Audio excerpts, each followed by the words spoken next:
Well, welcome everybody to another exciting, interesting, and incredibly authentic, highly motivated. Tonight, you're joining us for a Friday smoke sesh. That's right, Friday smoke sesh. But on Fridays, we also have a topic. We also like to talk about something. The one thing I'm not going to talk about really is current events, because the current events worldwide, they're so heavy. And when I say heavy, they're heavy with so many different consequences. Anything you say can be misinterpreted. So instead of being misinterpreted this evening, I'm staying authentic. I'm staying energetic. I'm staying enthusiastic. And in order to start my enthusiasm right on a Friday night, I start with Sparky Sparkies. Now, I just want to show these really quickly. These are the half-gram pre-rolls. So they're hand-roll pre-rolls, and they come in this little cellophane. They come in this box. I broke the box open. I couldn't get it open, so I ripped it. Anything child safety is very difficult for me. It throws me off entirely. I was getting all frustrated. I'm like, I can't do this. So I ripped into the box, and it's done. But these right here are runts, and they're from Goldflower. Really delicious stuff. But they are runts and tropical cherry strawberry. So to me, that feels like a hybrid leaning indica, maybe a hybrid leaning hybrid. Um, but they smell great. And seven of them came. So it was 7 half grams, which comes out to, I believe, like the 3.5. But I also have the full gram Voyager 1, which is a hybrid leaning sativa. So we'll get into that in just a little while. So tonight, what is the topic at hand? What are we talking about? I talk about authenticity a lot. I talk about my personal journey to search for who I really am, like what really makes me happy. Because they say when you're in your dream state, when you dream, you are your actual person, you are your true self. I want my true self to be in the physical realm. I want my true self to be able to be manifested and created here in this physical realm that we share, that we process and share together. Let me get this started up before I get too serious. Mm.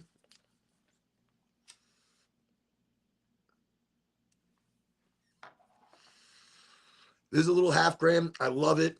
This is actually what I really enjoy the most because I can smoke a bunch of these. I light them up. I love them. They're quick. They're easy. They're ready to go.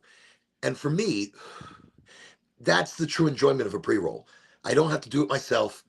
It's ready to rock and roll. The second I get home, I can walk in the door, light up just a half-gram because a quick half-grams can be a good quick smoke.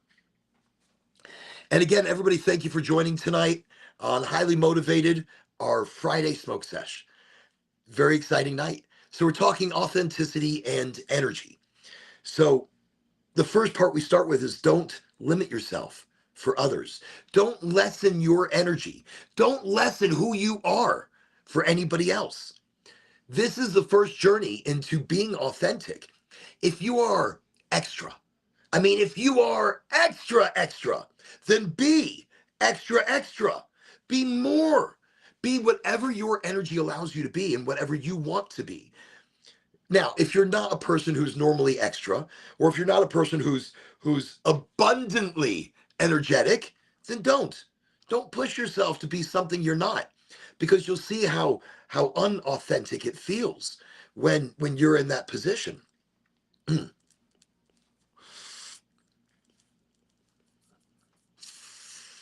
It's taking this one a second to kind of get going. Kind of like me in the show, usually in this podcast, it takes me a good 10-15 minutes to relax, get my mind straight, start smoking the joint and feel a little better. Today is no exception.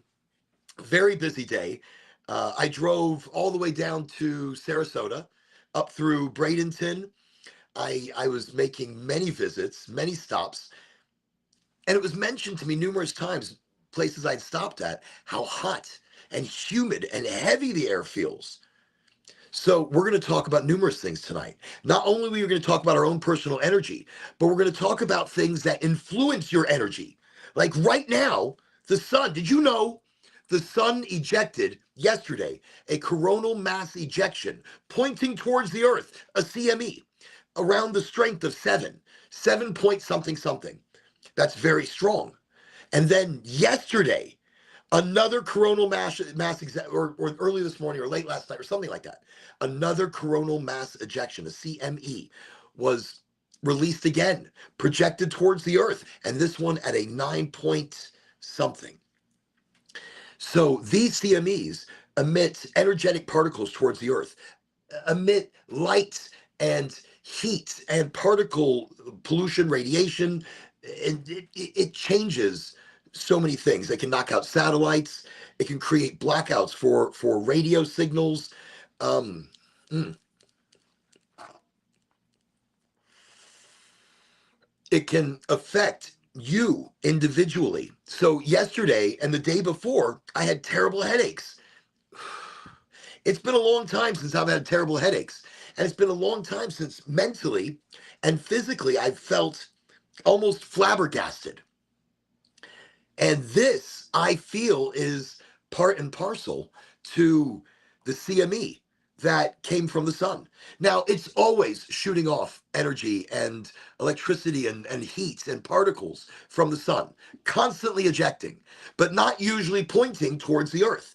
So when something this powerful, something this energetic affects our earth and our magnetic heliosphere, our shield here on the earth is very thin right now, like super thin. So a lot of those particles, a lot of that energy is going to come and affect the earth. And it's going to affect it in radiation. It's going to affect it in particle pollution. I mean, we really don't even know. This is probably one of the strongest CMEs that we have experienced in written history. And it's crazy that on media, they're really not delving into the fact that right now we are being hit by mass energy particles from the sun. So how is it affecting us? And again, I was just mentioning when the first, and I didn't know the first one had gone off, and it was my first migraine in months, maybe even longer. It started as a little bit of as like a body ache, and I felt it up here, and it was working up to my head, and it wouldn't go away. And it confused and clouded the way I thought the entire day. Same with today. Today, I could feel my energy was totally off. I could feel, I was working hard and I'm running, I'm pumping, but I got so tired. Normally, mid-afternoon, I get a second wind. I have lots of energy. Today, I didn't have that mass amount of energy. Today, I was pulling from deep inside. So, all right, so actually, I'm going to be in Tampa very soon. I'm actually going to be in Tampa the beginning of next week through most of that week. And then I'm going to be, I don't even know where I'm going to be, but I know I'll be in Tampa. And there was also a chlorine cloud. Was there? All right, so it was I'm reading the comments, by the way. When you see me looking at something and my face is like, oh, what's going on? So I'm reading some of the comments that are coming in, and somebody mentions that there was a chlorine cloud over us. I believe it. The way that it drained the energy, the way I felt congested and a little sick, and I couldn't breathe properly. Yesterday and today, I've been feeling heavy on the chest. So, and I thought it was my vaping. Now, I do want to mention something, and it's a good time. It's a good time to mention it. If you're a vapor and you vape, not distillates so much. Distillates, if you vape a lot of distillates, it'll make your chest start feeling like you have water vapor in your chest. So every time you're breathing in, you almost can feel something right there, and you always feel like you have to clear your throat. If you smoke a lot of rosin, so rosin is much heavier than distillate. Rosin is you never rosin's very heavy. So if you're smoking a lot of rosin and you do it on a regular basis, like me, I smoke a lot of rosin. If I can't smoke flower, I'm smoking a vape. But the vapes I smoke, again, are not resin. They're not distillates. They're a rosin. That means they take the flower, they press it with lots of pressure and a little bit of heat, and they squeeze out all the beautiful oils. And those oils are collected, the particulate matter is removed, and there you go. But it's an oil. And by vaping an oil, you're going to make your chest heavy. By vaping an oil, you're going to feel more of a heaviness on your chest. So that's what I thought it was. And it hit me out of the blue the last 2, 3 days. I'm like, I don't feel like I can breathe. I feel like it's too heavy. Maybe I'm vaping too much. Maybe I need to reduce the amount I'm vaping. Do I feel better? Not necessarily. I can breathe great. I was breathing great then, just heavy, heavy. So instead of vaping at the moment, I'm going to be smoking these little itsy bitsy pre-rolls. As you can see, I got a bag full of them over here, little half grammars, and my full grammars over there. So I don't think I'm going to run out. I think I'll be fine. Everything's going to be great. Mm.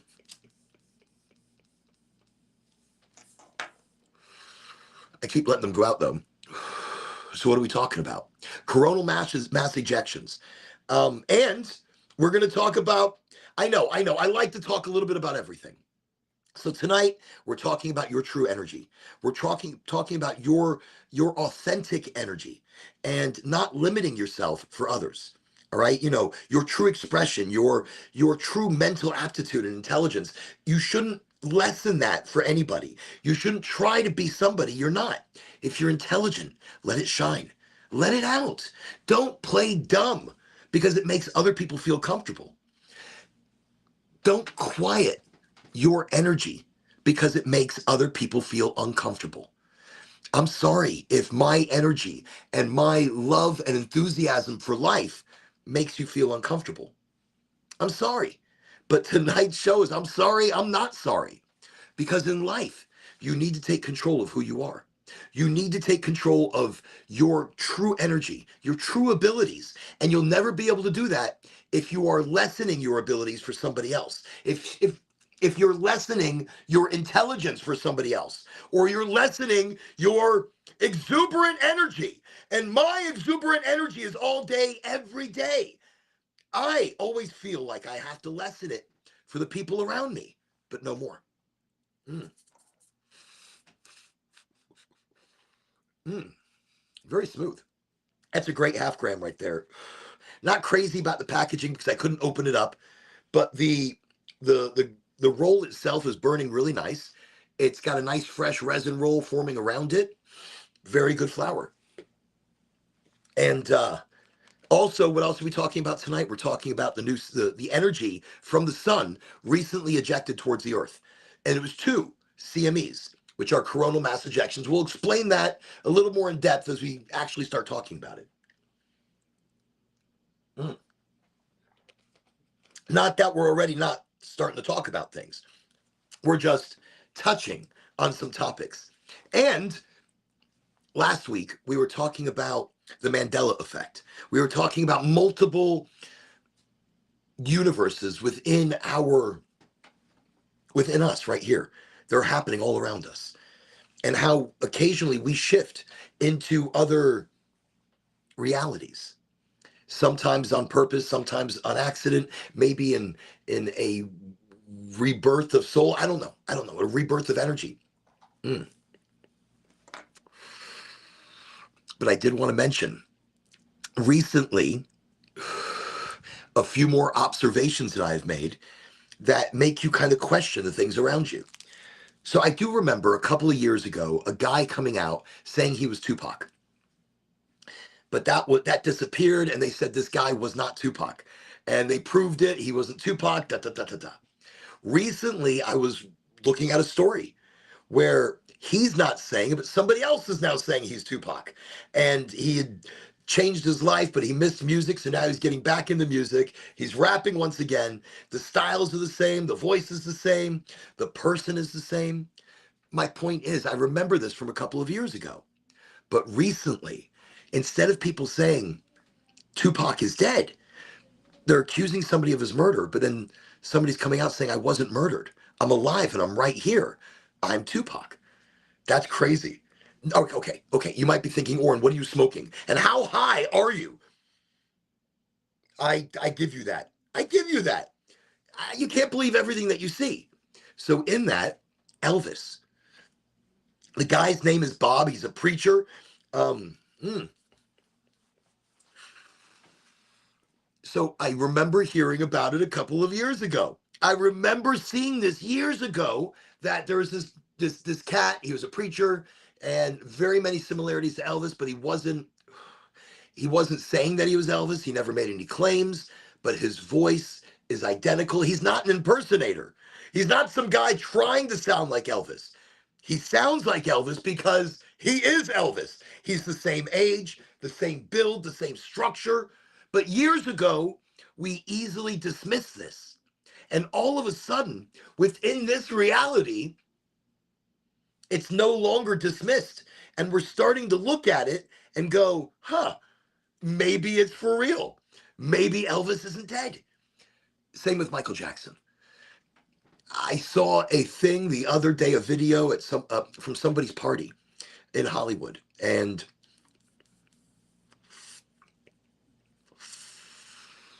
a party in Hollywood, and it was not a Diddy party. It was not a Diddy party. It was somebody else's party, I think. But there was this guy at the party that looked like he had an incredible amount of prosthetics on his face, theater prosthetics or movie prosthetics, and an incredible amount of makeup. But even with all of that, it was Michael Jackson, and it was a white guy, but it wasn't a white guy. It was like the Wayans brothers trying to play white chicks. That movie, when they played white chicks, you could tell they were not white chicks but you gave it to them. The makeup was great, prosthetics were great. So Michael Jackson may not be dead, but in all of those other realities, we more than believed these people were dead. And much like we would look at a Mandela effect, it creeps back into our reality or into our new reality, however many times that changes, that these people are accepted back into society because they never died. And we accept that. I don't know. I don't know what to expect. I do see a link over here, spewing from a Georgia factory. Whoa, really? Now this is it. So it's a chemical smoke. So chlorine gas is very poisonous. Don't they use it in a way to make mustard gas, or something they were using during the war to poison large towns and cities? But wow, that's incredible. See, and you don't know about these things. You don't hear about a factory in Georgia spewing chemical smoke from a Georgia factory, and it's projected to spread towards Atlanta as winds shift. I can see that coming right in here to Florida. So it's how those things up in the air can affect our energy down here. So let me get back to it. Let me get back to mustard gas. See, they use it in mustard gas, and it's in a trained diesel as well. Weapon of mass destruction would be to explode a plane. Yes, that would be. Or a train of plane. Trains, planes, and automobiles. And if you haven't seen that movie, great movie. You've got to see it. I need to travel like that one day. I took a nuclear class in college. Did you? It's good to know you then. It's good to know what's going on. You need to keep doing it. But yes, that's really incredible how these chemical explosions can. So, all right. So knowing that you took a nuclear class, and again, I'm talking to one of the LinkedIn users over here. So in case those that don't see the comments, these particular comments are coming in from LinkedIn, and we are coming to you from multiple platforms tonight, from LinkedIn Live, YouTube Live, Facebook Live, Twitch Live. And of course, it's just a smoke sesh between friends, and we're all friends. We're all family. And even if you don't smoke, even if you don't eat cannabis, it doesn't matter. You're still part of this family. We're all the same under the leaf. So what we're doing here is our time to get together and talk about things. So it's really wild. Now, so you took a nuclear class. Earlier, I was talking about the CMEs that are coming in from the sun and that kind of energy. So how can that disrupt our electrical grids, our computer grids? I mean, could a false flag come up because of the energy bursts that are coming in? I mean, obviously they know that we're getting hit by CMEs right now, and that's coming from the sun, very powerful CMEs. That's coronal mass ejections. And so what is it? So they're large bursts of solar energy that impact the earth, and they're impacting the earth in multiple forms over the next couple of days. And the way I personally feel them is through headaches or through pressure and through mental cloudiness. So I have to smoke a little bit to give myself some clarity. Um, and so the solar energy is impacting the Earth, and there's a connection between solar activity and how it can affect mental clarity, energy levels, and even mood shifts. So this is a big deal. Mood shifts are people have been a little more angry, even myself. People have been a little bit more testy and a little bit more on edge, and maybe in general a little more aggressive. Not aggressive like I'm going to fight you, but aggressive like I'm going to argue. Aggressive like I want to make my point clear no matter what's going on. And that's the kind of energy that I feel is going on right now. So mood shifts, um, especially with even how I feel. I mean, look, physical impacts. We've got potential physical impacts that are increased during solar activity. Again, the headaches that I got, fatigue, heightened sensitivity, and then the scientific perspective on how the solar energy interacts with Earth's magnetic field.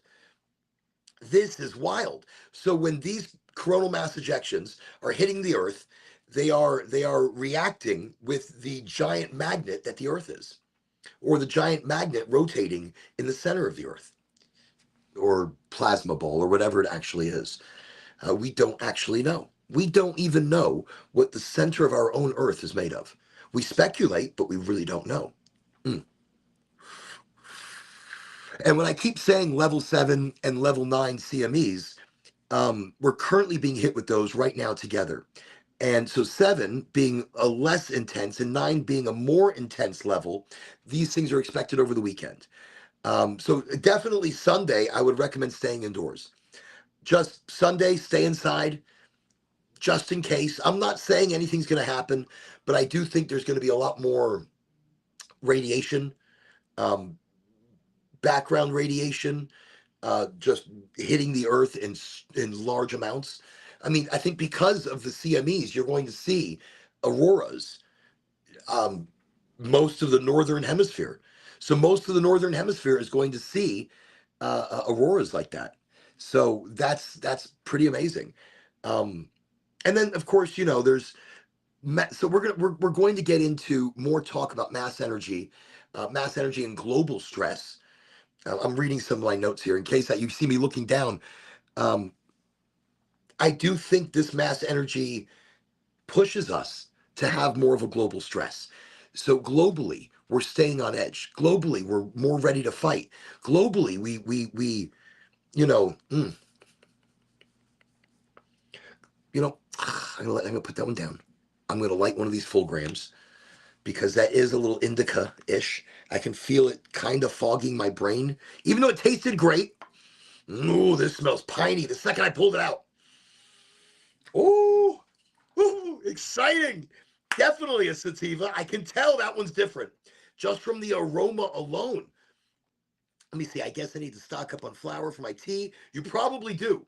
I decided to wait until the weekend since I don't know how it will affect me yet.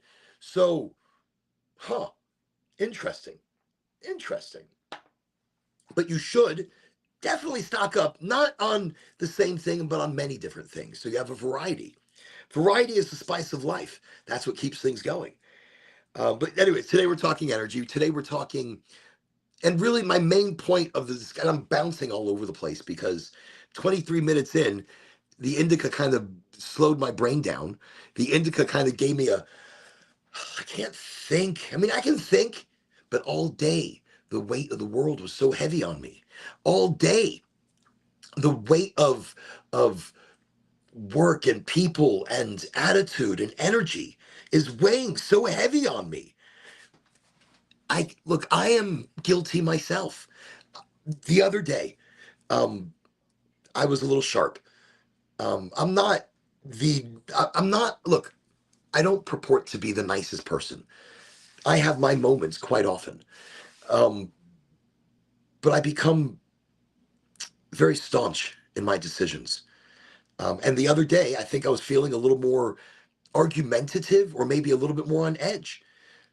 And during my daughter's soccer game, I I had a little disagreement with the ref, and then one of the other parents, because they wanted to talk a little bit of smack, I'm not big on people talking smack unless they like to back it up. I'm old, and don't get me wrong. I've been there, done that.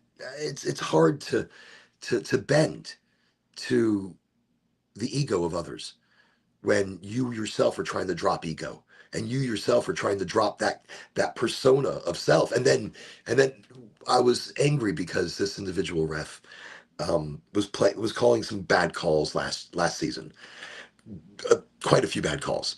And this is just a practice game, so it wasn't something serious. So I'm mentioning, hey, no, ref, that was wrong, and by your own rules, and I pointed it out. One thing leads to another, and it turned more to not an argument, but a heated debate in discussion. And so I noticed his energy and my energy were on edge. His energy was even as a young kid like that, he was ready, like, nope, I'm telling you that's how it's gonna be, and I'm gonna pull a yellow card on you. I'm like, oh yeah?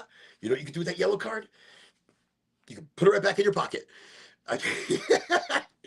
My energy was being influenced by the sun. Mm. That's big, isn't it? That's big. By the way, I took out the 1 grammer. You see how big that is? That is a big honky donkey 1 grammer right there.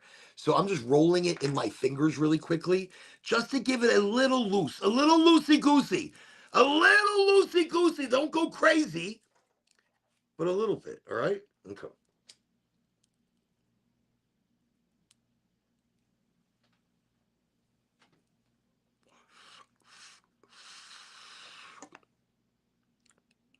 And that's the flavor. I love it. That's nice. Immediately, very piney. It takes over my whole tongue. The terpenes from this one, the second I light that up. The other one, I think it was more an aroma and initial terpy taste. But this one, the second I lit this up, I taste this, nothing but this in my mouth. So let's talk energy.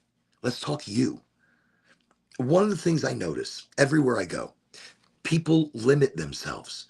They're not them. They're not them true. They're not their true selves. When I speak to people, like today, I was talking to a group of people, and I think my goal was to see their authentic selves. They're great people, but they put on all these masks to make so many people happy. And once you start getting to the authentic individual, all of a sudden I saw the energy that this one person was lacking. Every time I met this one person, they're always energyless. They're always very stoic. Also, almost like they practice the beliefs of stoicism. They're just very just, hey, how are you? How can I help you? But then you break past that shell and you break past that layer of what they're faking to be. And all of a sudden they had all this energy, all this passion, all this excitement that I'd never seen before. Never. Mm. Now, do those things come out of people when they're their true self? I believe so. I believe as our true self, we have more energy all of a sudden. We're more creative. We're more, I don't know. I mean, whichever way your own true self points you. But I'm talking about energy really tonight. I'm talking about creativity and intelligence. And so many times we lessen our intelligence in a group that we are in so that we don't make people feel stupid. Or we want to comfort people by lessening how much we know. Don't let them know how much you know, but let yourself know how much you know. Let you know that you are intelligent and you're good with conversation. Let you tell yourself that I am smart. I am intelligent. I am a lion. And I don't know. But tell yourself that you are amazing because you are. And you are the intelligence. Oh, excuse me. You are the intelligence that you seek. You are the energy that you seek. You are the eye over the pyramid of everything. It's amazing when you understand what you can do with creationism and manifestation. And we'll talk about that maybe tonight as well. Whatever. It depends on how much I smoke. But the energy that you have as an individual. So let's make it simple. We have an energy force around us that we carry with us. And maybe out of embarrassment, maybe out of because we're embarrassed what people think of us. Maybe we're embarrassed what we think they think of us. Um, mm, I don't care what anybody thinks of me. I don't care. It stopped bothering me. I'm not going to be obnoxious. I'm not going to be rude, but I'm going to be honest. I'm going to be more authentic because I don't care what you think of me. I don't care how you might judge me. That's not going to stop how I shape my day or shape my life. But for many people in the world that we deal with, that are all around us, that is what shapes their life. They're embarrassed for themselves, for others. They're judgy. They judge others of how people should act. You should act this way, or you should act that way, or you should be doing this. No, we shouldn't be doing anything that you suggest that way. You should, if that's what you want to do. But I, as an individual, will do it my way. Will do this, or I will do this by my own personal standards that I understand are good and true. But in that, my energy is good and true. My direction is good and true. I don't. I let go of things very easily. I don't carry pain with me. I don't carry problems. I don't carry grudges. I don't carry. I mean, it's there. I put it on this imaginary table. My responsibilities, they're right there. I don't forget about them. They're right there. I just don't carry them like that. The pain of past situations, relationships, friendships, trust and non-trust, mm, all of those things I'm not bundling up and carrying with me at all. They are there and they have their time for me to think about them, but I don't carry them with me. Instead, I take them off in that big giant bag that everything sits, and it sits on this imaginary table where I let it go. So I am very lucky in the sense that I'm capable of letting go of my issues. So I can see in the now. I can live and taste and breathe and love and experience the adventure and life and journey of now. I don't think about the past. Maybe I should sometimes. And occasionally I do. When I'm in long drives, very long drives, I'll just think about things. I'll reminisce on life, on adventure. I love to reminisce on adventure. I reminisce on past adventurous journeys that, we've all taken as a family. And we've taken a lot and gone to an incredible amount of places. And those are the joyous things I think of. That's the past that I'll bring into my now. That kind of joy and love, adventure, journey, excitement, all of that I bring to the now. I bring right now. The future, I am flipping clueless. I have no clue what's going on in the future. None. Because I don't want to know. I don't need to know. That's not how we do it. We create the now, right now. We manifest it into our subconscious this evening when I go to sleep. I'm not going to tell you what I'm manifesting, but I have a whole list of shit that needs to be done. I have a whole list of intentional direction that I need to start going.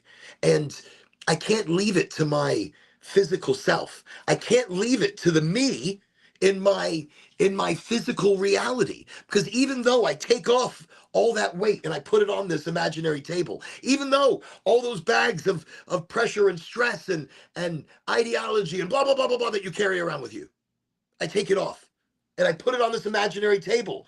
Even though I'm capable of doing that,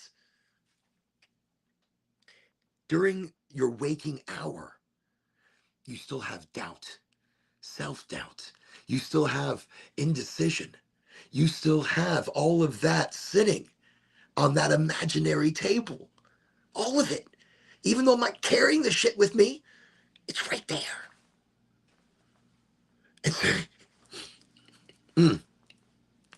So no matter what I do, I can't shed all of it. I can shed a lot of it during the day. So I can breathe and I can work and I can teach, I can heal, I can help change the world. And that's the only dream I have. Not change the world for the necessarily better, but for the people, for humankind to love and feel deeper, more, If I reach one person, two people, five people, 10, fucking A. And if I don't, I don't. But that's what this show is. No expectations. We're getting together as community. So, and if you don't smoke, you don't smoke. So what was I talking about? We're talking about the energy. We're talking about manifestation and true manifestation. So, and in true manifestation, the reason I use my subconscious, because in the subconscious, none of the shit that you carry with you during the day is carried with you. In your subconscious, as you're falling asleep, and then go into dream state, and then go into that deep dream, or whatever the hell you want to call it, you don't carry all the shit of life, all the pain, all the pressure, all the past, all the responsibilities and the bills and the everything, everything, the relationships, you name it, everything. It doesn't carry into the subconscious at all. So that's why in your subconscious, you can manifest. And manifestation, thought becomes action, becomes power, becomes physical. I don't know. It's probably not the cycle of which it takes, but thought becomes action. Thought becomes power. Thought becomes physical. Emotion becomes physical. That's it right there. That's what, look, manifestation is you have to believe it authentically. You have to want it authentically. You have to see it and live it as though you already have it. And you do that in your subconscious until your conscious practices and believes it, until your conscious self does it in such repetition, like it's already part of your body and part of your life and part of your lifestyle, until your conscious body believes it as much as your subconscious believes it. So, however you like to meditate and practice, I like to do it as I'm falling asleep. I'm laying down and I use power words. Power words are great. I lay down and I start, you breathe in and you breathe out. And you want to relax your body. Now, there's always things going on, and a lot of people like to have the TV on when they're falling asleep because they like to have noise as they're falling asleep. So turn off the fucking TV. Turn off the fucking mind control. Turn off the fucking programming. And as you're falling asleep, your voice should be the only voice that you hear.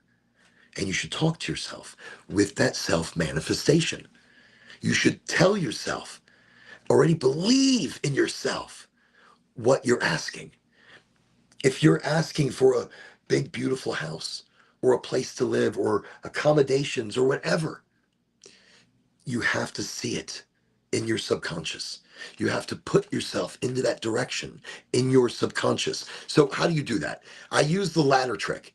So if you've never heard this, let me light this up and I'll tell you about the ladder trick. And then we're going back to talk about energy again and people and life and shit that's happening right now in this crazy world. Okay.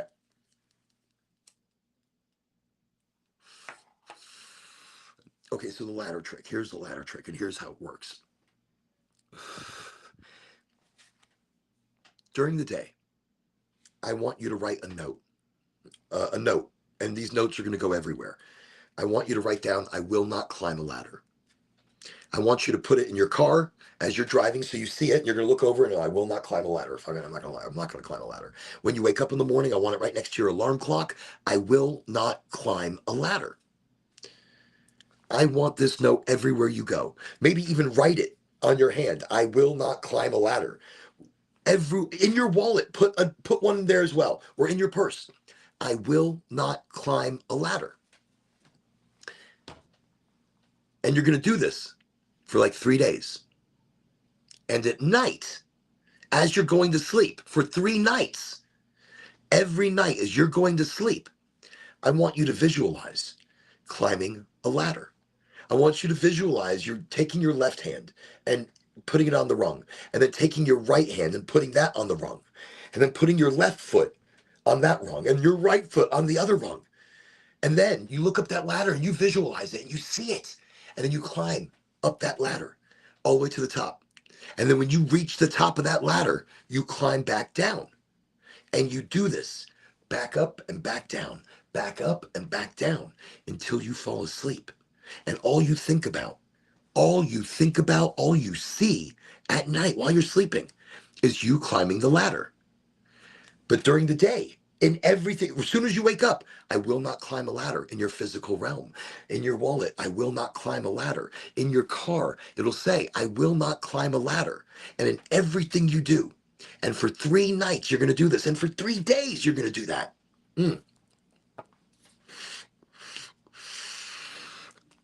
That is delicious.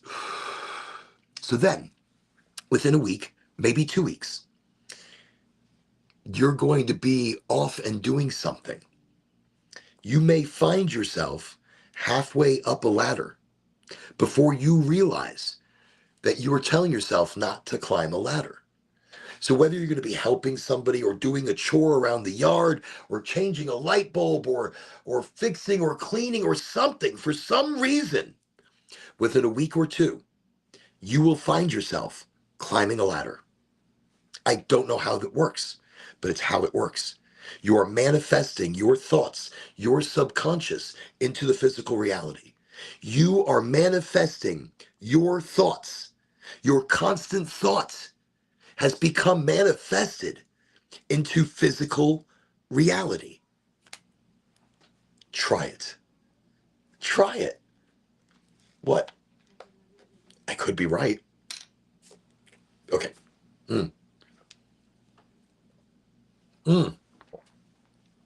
Delicious. I'm starting to get very conscious about my food again. And I've noticed in my laziness, I have stopped looking at the food colorings, the dyes. I've stopped looking at the additives that's being put into commercially driven food.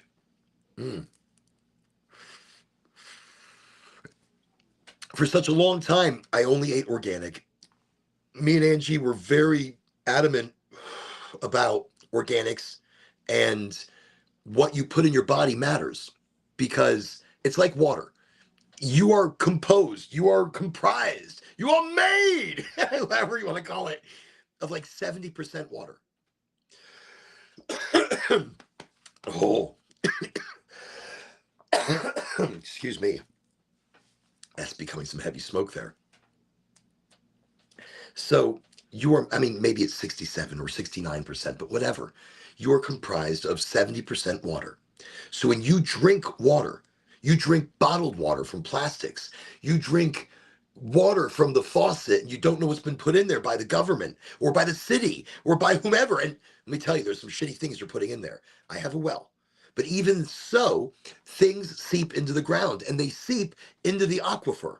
And those things seep even to the well water. So if you drink the wrong water, imagine what it's doing to your body and how it's assimilating into your cells. Oh, excuse me. And I apologize for my uneasy stomach. So just quickly, as I got home tonight, again, look, I left the house at 7 a.m. I was hitting all the places I was trying to get to in time so I can make it back to do the show this evening.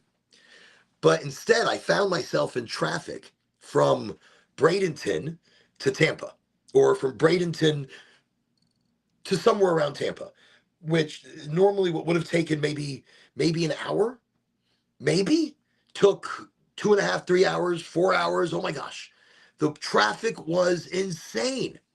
I still was able to hit all the places I needed to go to in Sarasota, in Bradenton today, but traffic really took it out of me. So I traveled back. I ran into the house 10 minutes to 8. 10 minutes! Last time I did it. Last show, it was like 10 minutes to 8. I'm running in. I'm like, we've got this. We've got this. I got it. I'm going to do it. I'm going to be fine. So I ate a meatball, actually 2 meatballs, really fast. I don't think I've ever eaten a meatball that fast in my life. I was like, just swallowed it down. I was like, it's good. Thank you. And I ran to start the show. And so that's probably why my stomach's a little uneasy, because of my jet speed eating technique this evening. But I'm starving. I haven't eaten all day. I don't think about food when I'm working, and I should. I should take breaks throughout the day, but food always slows me down. So I like to work off the energy that I have and burn off whatever's going on, but I don't think I'm burning anything off other than brain cells.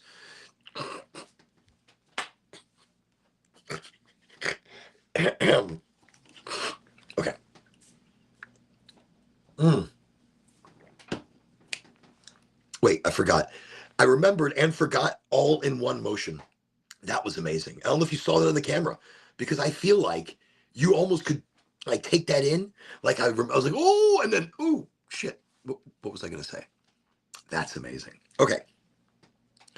But we're talking about true manifestation. So you have to envision things and feel things. So I used to tell people to fake it till you make it, energy wise, emotionally. Maybe that was wrong. Maybe that was an emotional response, an early emotional response, because I did fake my energy a lot for other people. I did change my energy a lot for other people. Coming into a room, people expect me to be full power. And sometimes I'm not. Sometimes I'm tired. um, but I can't let people down. I can't let a crowd down. So I can't walk out to that crowd and be like, hi, everybody. I'm Oren. I just smoked a killer indica and I am super relaxed. But I can't because then you wouldn't see me that way or they wouldn't be expecting me that way. So, or I wouldn't be expecting them to expect me that way. Oh, that was deep. That was deep. That was a deep realization right there. So I fake it. I pull from years of being a DJ. I was a DJ for so many years. And your voice has to convey the energy in your body because if it doesn't, you can hear it. And it's all about the voice. And I stopped putting the energy unnaturally and let it flow on its own. I have ups and downs, and in that, I like for it to be as authentic as possible these days. I don't want to fake it anymore. So I mean, I still have to though sometimes. God, I'm so full of shit. I'm like totally full of shit tonight. I'm like, but I have to, but I don't, but I want to, but I shouldn't. The fuck? Don't listen to me. The fuck am I even saying?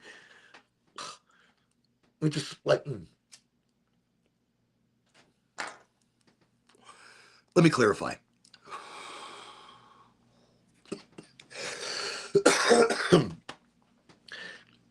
In earlier podcasts, when I was doing them before dualistic unity and then with dualistic unity, I my mantra was fake it till you make it. Fake the emotion, fake the energy, fake the kindness.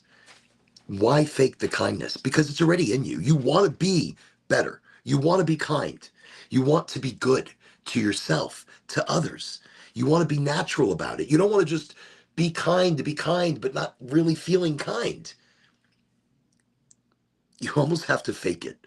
If you are used to a different lifestyle, and this is maybe a better way to describe it. Early Oren, we're going to go back 20 years ago. 20. Hey, howdy, Nick. Welcome to the show. So we're going to go back 25 years ago. And 25 years ago, Oren was a DJ.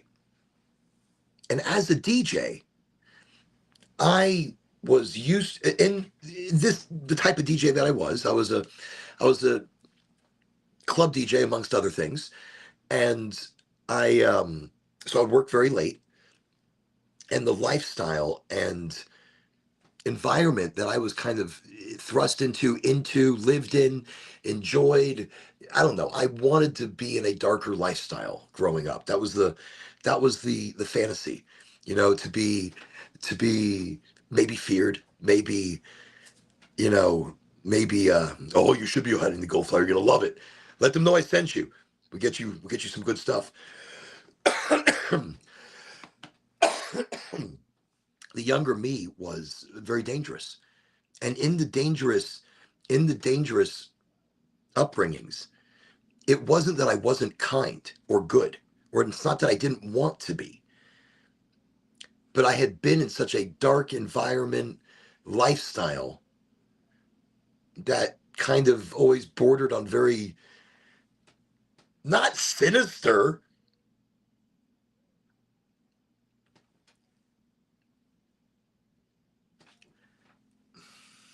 but I don't know how to describe it, because it's the fantasy for so many. For me, growing up, I wanted to be the DJ. You know, I wanted to.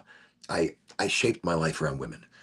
I shaped my life around money and gold and cars, and I shaped my life around the darker side of music, the the darker side of clubs, the darker clubs, adult clubs, and I worked it for a very long time in my life.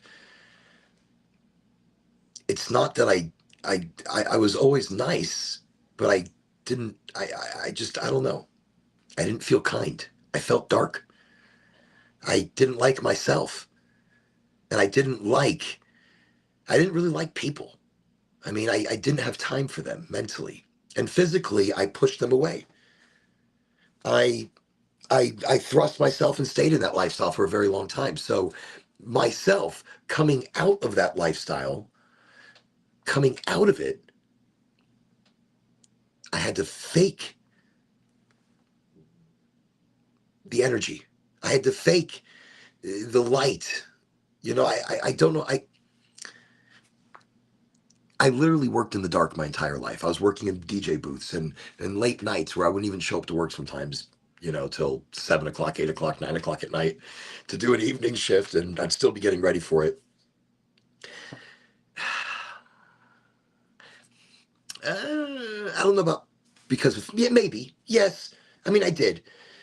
I actually, okay, so my twins were born, and I would say it was maybe another, well, no, because I remember them at a certain age as babies coming when I was doing an event, and it was during the day, it was a car show. But at one of these clubs that I was working at, and I just, I saw, you're right, I saw my family.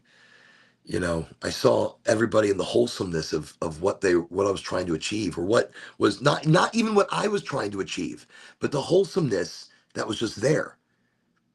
And I didn't want to corrupt that.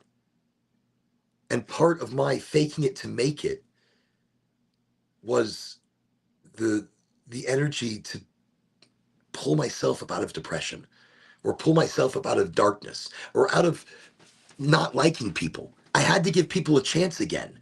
I think maybe that's the first big step that I can explain. I wouldn't give people a chance. I was very critical. I was very judgmental. I was very harsh and quick. And my heart wasn't open to anybody. I was only in it for myself. Maybe it was my kids that changed that. Um, Seeing love and joy and beautiful shit in their eyes. Yeah, you're gonna make me fucking cry. But seeing that, I couldn't be that for them. I couldn't see them, you know, them watching them grow up and seeing me work in this kind of environment, and and hurt people. And you know, and because where I was, the environments I was working in, it was not a family inducive environment. And then getting out of that, I mean, many years now, we're talking about 25, another quarter century here. I haven't DJ'd. I miss music. I miss electric beats and vibes and electronica, reggaeton. Woo! Some beautiful drum and bass, some electronic house, and oh, and I know we call it so many different things now, and some trance and dance and techno mixed into all of that, maybe some dubstep. You know, I don't know. But I was a user of people, and I was very lucky to be given another chance in life with the love of children and family. Um, and I saw not the error of my way, because there was no error in my way. There was just, I saw the ability to understand a better way, a brighter, more beautiful future. where I at once I only saw the darkness, and I only saw the foul and the more sinful sides of life, which I'm not against them. I'm not telling you don't be, but I'm not I'm not saying don't be. I'm just saying I was head over heels in involved in that kind of lifestyle everywhere, in relationship, in work, in play. Everything was kind of just in a very dark world. So coming out of that, I had to fake it till I make it, because I didn't believe in myself.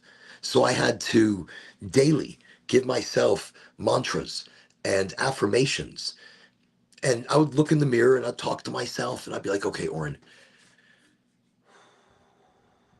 you got this today. You're going to get up fucking early and you're going to get a normal fucking job. Just normal job. I mean, just one job, or maybe two, but normal shit. And you're amazing. You're powerful, dude. You're fucking great. And I didn't believe it. I'm telling myself, like, and you're fucking a lion, and I am strong. I don't know. And that's how it felt. And it felt like that for like 2 months. And I kept doing it though. You know,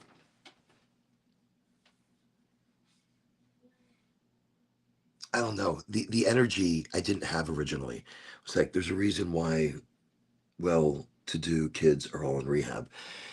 You know, I think it's because their parents are working in their own heads. They're busy, and their kids end up going to rehab because it's easy to lose track of children. It's easy to lose track of what they're doing and what they're into. And that was me. But I didn't go to rehab. I turned it into a lifestyle.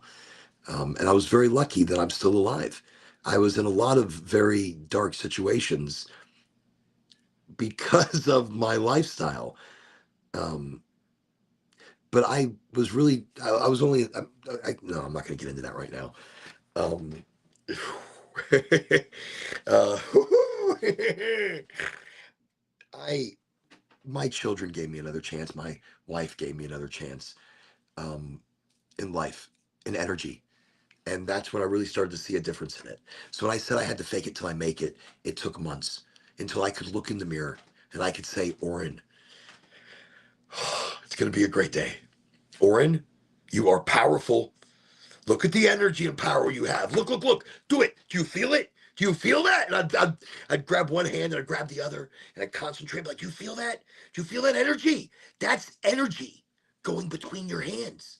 That's like, oh, it's like shaking the whole body. Yeah. You are going to be amazing today. You are going to get out there and close some deals, sell some cars. I remember I was selling some cars on the side, kicking some ass doing that. It was a lot of fun. It was just enjoyable. And I was doing it so authentically because I was telling people, look, that car's a piece of shit, but it's cheap. And you're going to change the tires and the brakes. But other than that, but it looks like a piece of shit, but it's cheap. The owner hated me. I was selling cars, but he was like, Oren, stop it. What are you doing? You can't tell people this car is a piece of shit. I'm like, but it is. Don't be like that, Ellie. Look, it's a piece of shit. It smells bad. I know. This is what you told the guy. You said inside it smells like shit. I'm like, yeah, but he's probably coming tomorrow to buy the car. I don't know. He comes tomorrow. He bought the car. So, yeah, I think I ended up doing better in life because I didn't try so hard anymore. I worked hard, but I didn't try so hard to make things work. I tried hard in the beginning. I had to fake it to make it. But then when I started understanding, look, when I tried hard to sell a car, I couldn't sell a car. I gave them the top and the bottom. I ran them from inside and outside. I talked about safety features and engine and fuel economy. And holy shit, I would take every car and we'd go over the moon in this thing. And I would try and I'd bring everything into it because I needed to sell these cars. I got to feed a family, yo. And I couldn't do it. I couldn't sell cars until I let go. It was just one day it hit me. I was like, I don't really care. I'm just gonna get out there. Let's see what happens. And I sold 2 cars because I was just like, look, yeah, it is what it is. And how much do you have? All right, that one's good. Let's get you in that thing. It's reliable enough. And I don't know. No, I ended up becoming a great car salesman through the authenticity of it. And it was a second job. I couldn't do it. I can only sell things that I believe in. And I believe in the betterment of people. So the cars that I sold to people are the cars that they needed. You know, you need a car, you need a ride, that's how much money you have, this is what you go with. And I felt good about that.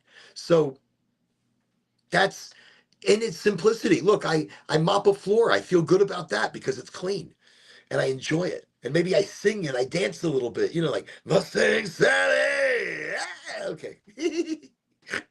Yes, you better slow that Mustang down. But I don't know. It's all energy. And see, right now, my energy, I feel great because I'm soaking that in. I am manifesting that. I am pushing it out. And the harder I push it out, the more I get back. But I don't try to sell. I don't push to sell anymore. I just authentically relay information. I I stop and do this. If you think life has been down on you, if you think life has been bringing you down, if you think life has got it out for you, okay, let go. Let go. Let go. Don't try so hard. Try. Continue to do, but don't try so hard.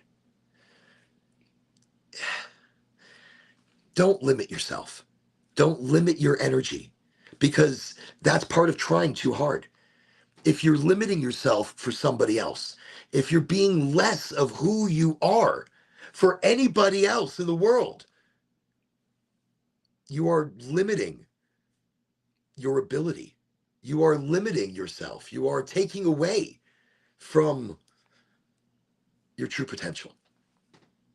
I'm so I think right there with whatever I was saying, I just forgot entirely. And who gives a shit? An hour in, and I think that's the first time I've forgotten tonight what I was talking about. That's pretty good. I'll remember in a second probably. But whatever I was saying was probably really poignant. Oh, and tonight I'm wearing another shirt from my Hawkeye Pierce MASH clothing collection. If you know the show, name your favorite character in the or your favorite character in the comments from the show MASH. And this could be from the reboot of it. This could be when they replaced Hawkeye's bunkmate and didn't tell anybody. They just don't make shows like that anymore. Those were heartfelt. I cried so many times when watching MASH. The energy that helped create, an understanding that helped give me of all types of people, of the people in the medical field and what they went through during those times. You never liked Klinger. Oh, you know, you do have to live life to understand all of them. You really do.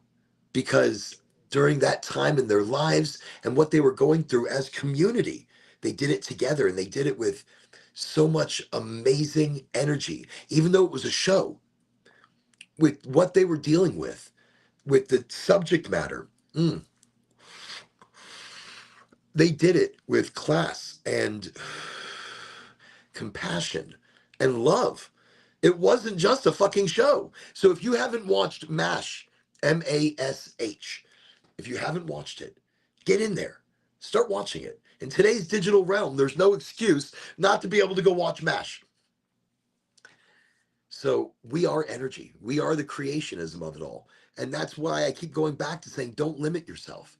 Don't hold yourself back for anybody, because your true expression, you know, your authentic you, I don't know, I think it's minimizing the amount of fear that you have in your life. The fear of what people think of you, The fear of saying the wrong word or thing or action, the fear of moving the wrong way. I I used to be afraid of everything. And I especially when I came out of this world of DJing and into family life, everything scared me all of a sudden. And I kind of was more or less thrust right into it. So I had to get my brain wrapped around it very quickly, and become responsible and grown up overnight. Um,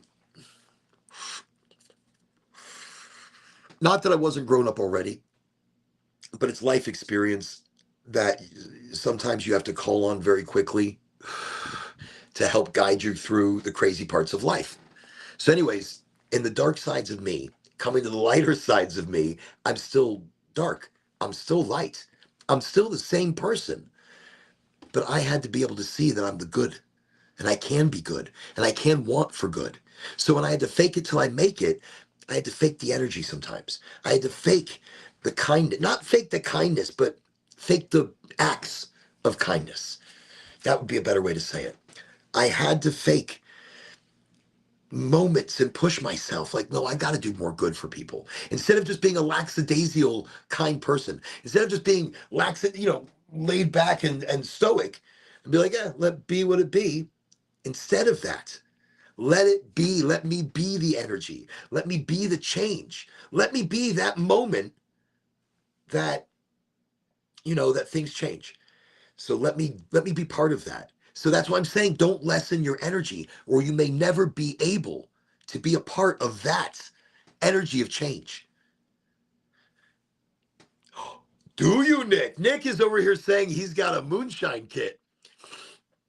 Now, what do you plan the moonshine? Potato, or what is it, like? Wait, potato mash, or what else is there? There's other ways to make alcohol. I'm sure 1,001. I don't drink. Well, I do, and I don't. I mean, mojitos, or maybe a nice honey wine, or a mead. Grape juice. Check you out. Moonshine and some sugar cane grape juice. That's going to be interesting. That should be very delicious. Don't go blind. Be very careful. Mm. I think the fear of going blind is with an old still and rust, or I don't know, any impurities that end up becoming in the making of moonshine. People used to go blind when drinking it. Mm. So, anyways, energy. I promised myself I'm going to try to stay on topic more often. So I go back to my notes. My notes of where I am. Okay.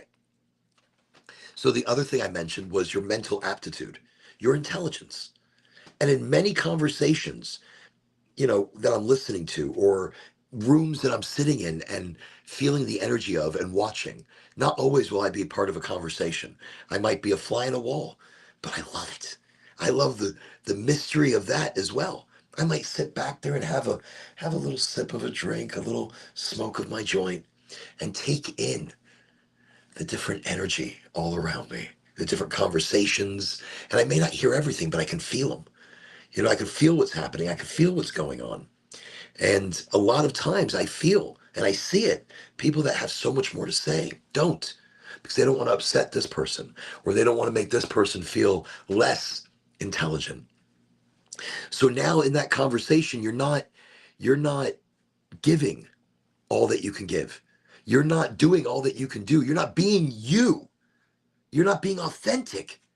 Instead, you're putting up that shield and you're putting up that mask, and you're holding yourself back, and you're not talking. You're not conversing. You're not interacting. That's what I'm talking about, because you're in fear of hurting one or upsetting another. Who gives a shit? Upset them, hurt them. They get stronger. They don't get their feelings hurt as much, because you're an individual and you need to be heard. If you want to be heard, then be heard. But if you want to be quiet and calm and in the background of things, then be so. Be in the background of things. Beautiful. Mm.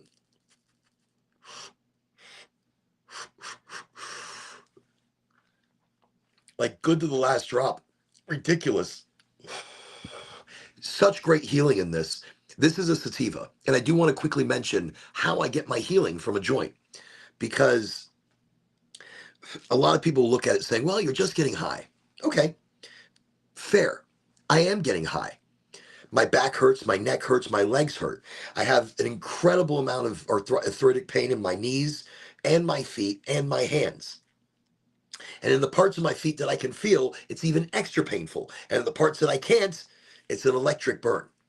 So my feet hurt from walking all day and driving all day and visiting doctors all day. But I don't have anything to smoke. So I come home and I lit up. As soon as I came home, when I started the show, I lit up. And immediately that was relaxing my muscles. That was relaxing my mind. But too much. That's why I needed the sativa. So I started smoking the sativa, and immediately my leg pain started going away. My bones did not ache as badly.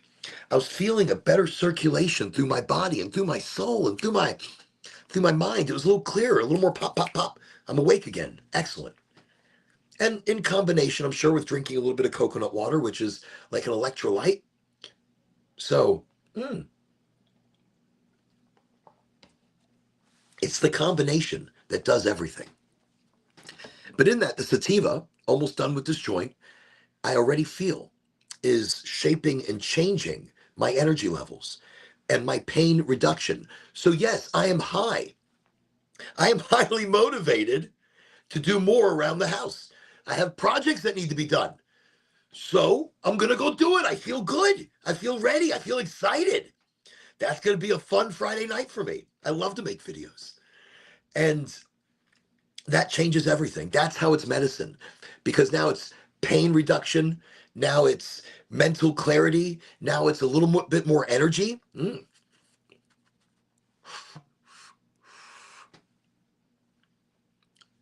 To me, also, I didn't even mention, I may have mentioned earlier that I had a headache, and I could feel it starting to stress pull from the back of my neck right in here to the back of my head. And it was just kind of, oh, and I'm like, oh, but I wasn't saying anything. I was trying to let my body and brain and energies adjust to the show. But the sativa took all that away. I haven't even thought about it because it's gone. So when I talk about medicine as cannabis, right there, that's medicine. It's not just getting high. Look, we're getting high together. We're talking, we're saying hi, we're feeling better. Excuse me. We're breathing easier. And that is the biggest change. That right there is the biggest medicine. That's the best healing. So now I can, after I'm done with my projects, I can lay down and go to sleep naturally without my bones and body creeping or creaking, without my head hurting, without my brain being so fogged that I can't think and manifest the evening. Because your brain, you have to really get your clear it all out, right, as you're going to sleep, and start manifesting, climbing your ladder of money or of fame or of the want for openness of your intelligence or emotions or authority or whatever you're manifesting, a home, a life, a future, a direction, an intention. You have to be clear. Don't ask for a million things at a time. Ask for one true thing that you need. So think about it. Brainstorm it. Put it down on a piece of paper. Well, what the hell am I wanting? Because you may be wanting a lot of things. So if you're wanting a lot of things, I think it's too small. I'll have to put that one down. I think I've got a bigger one here. Not very big. But I might be able to get like one or two puffies out of it. I don't want to light a whole nother joint. I mean, I'm already feeling pretty tokely-okalied right now. And I feel pretty good where I can go accomplish more stuff. I think if I have another joint, then I might demotivate myself with too much energy and excitement and end up doing too many projects at the same time. So sometimes know your limit for what you need to do. Regiment yourself, microdose yourself.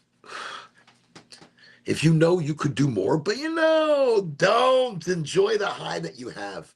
That's what you do. So I say the yeast brewers, oh yeah, you look some good yeast and pure juice you're doing. Okay, it's talk therapy. I guess it is for all of us at the same time. I mean, I but it's energy. We are sharing energy, and we're sharing positive energy, enthusiastic energy, and we are sharing intellectual energy. Look, people on the show are much more intelligent than I, with incredible comments, incredible ideas, incredible understanding. You are all incredibly amazing and incredibly intelligent. And if you don't believe it, get in front of a mirror and say, I am intelligent. I am smart. I am strong. I am capable.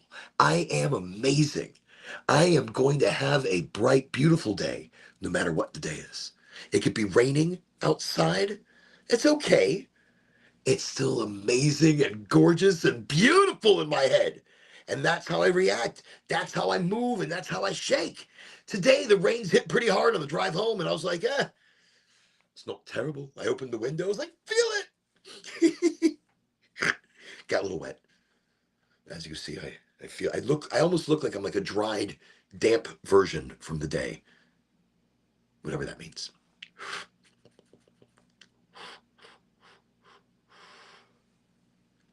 It's got a little filter on it, so I can't go too small. I don't want to be smoking paper. Here, I'll put that one down now. Okay.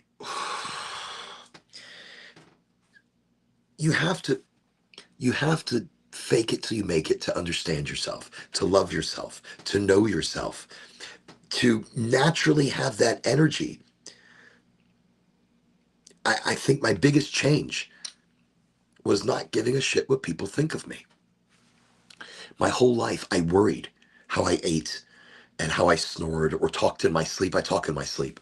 I talk like craziness. And I speak in different languages that I don't know. I mean, I know languages. I speak different languages. But languages I do not know, I was speaking in some Yugoslavian language. I don't know. I was like a Yugoslavian general.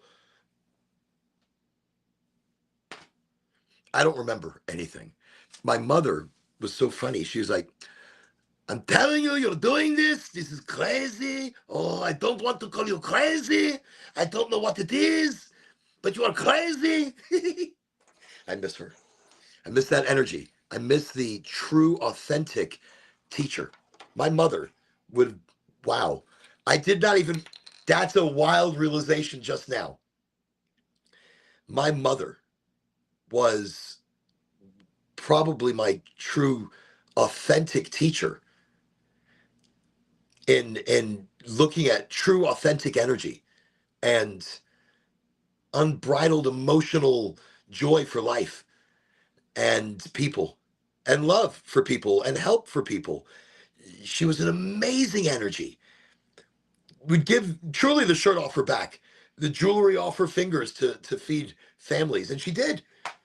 I, I mean, she loved jewelry, but there was one family that needed help paying bills and something, and I don't remember the situation. She didn't want to tell my father about this, but she went and melted down her rings or gave them to this lady to melt down to pay the mortgage and put food on their table. In one case, she wasn't paid back by a lady. And my mom's like, it's not about getting paid back. I love these people. And it's not for, but it'd be nice to get the money back because then I have to tell your father. And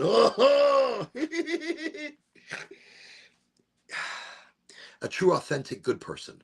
And that's, I'm so lucky to have learned from somebody who is both sides of the coin. My mother is both dark and white.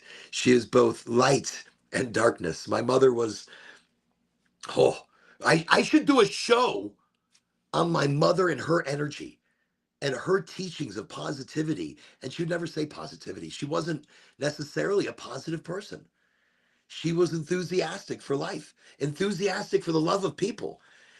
And she grew up in the upbringings of what we would even call like early magic, but it wasn't magic for them. It was just what you do.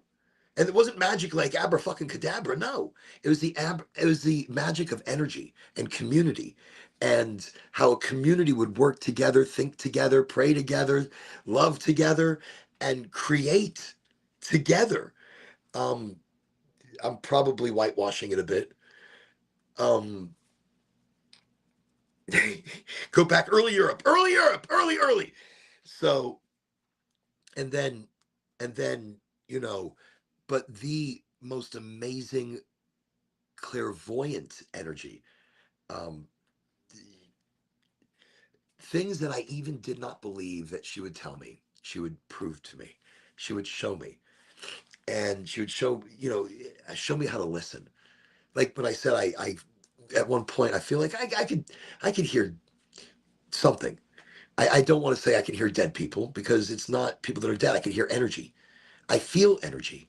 So sometimes, like right now, I just started talking about it, and it's like there's something confirming, and my mother would be like, "Listen, it's trying to tell you something.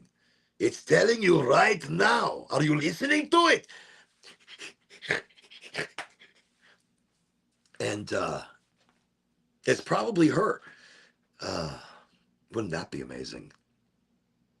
I used to, we'll get into that, but what a great energy, what a great person, and that's and then for for me to learn from somebody like her, that I want to cry again. I always, but it's out of joy as well, not just out of sadness that she's not here. And she would love this shit. She would absolutely love this shit. She would. So call your mother, tell your mothers that you love them, even if you're in an argument, even if you disagree, even if you don't see eye to eye. Just let them know that you have love for them or a place for them somewhere in your heart. Or if they're bad relationships with your mother, then don't call them. Just maybe sometimes the words that are not said are better left unsaid, and there you go. Uh, but this mother of mine, I learned from somebody who grew up during wartime and always knew of war and fighting and the arguing of nations, and then also learning the old ways of people.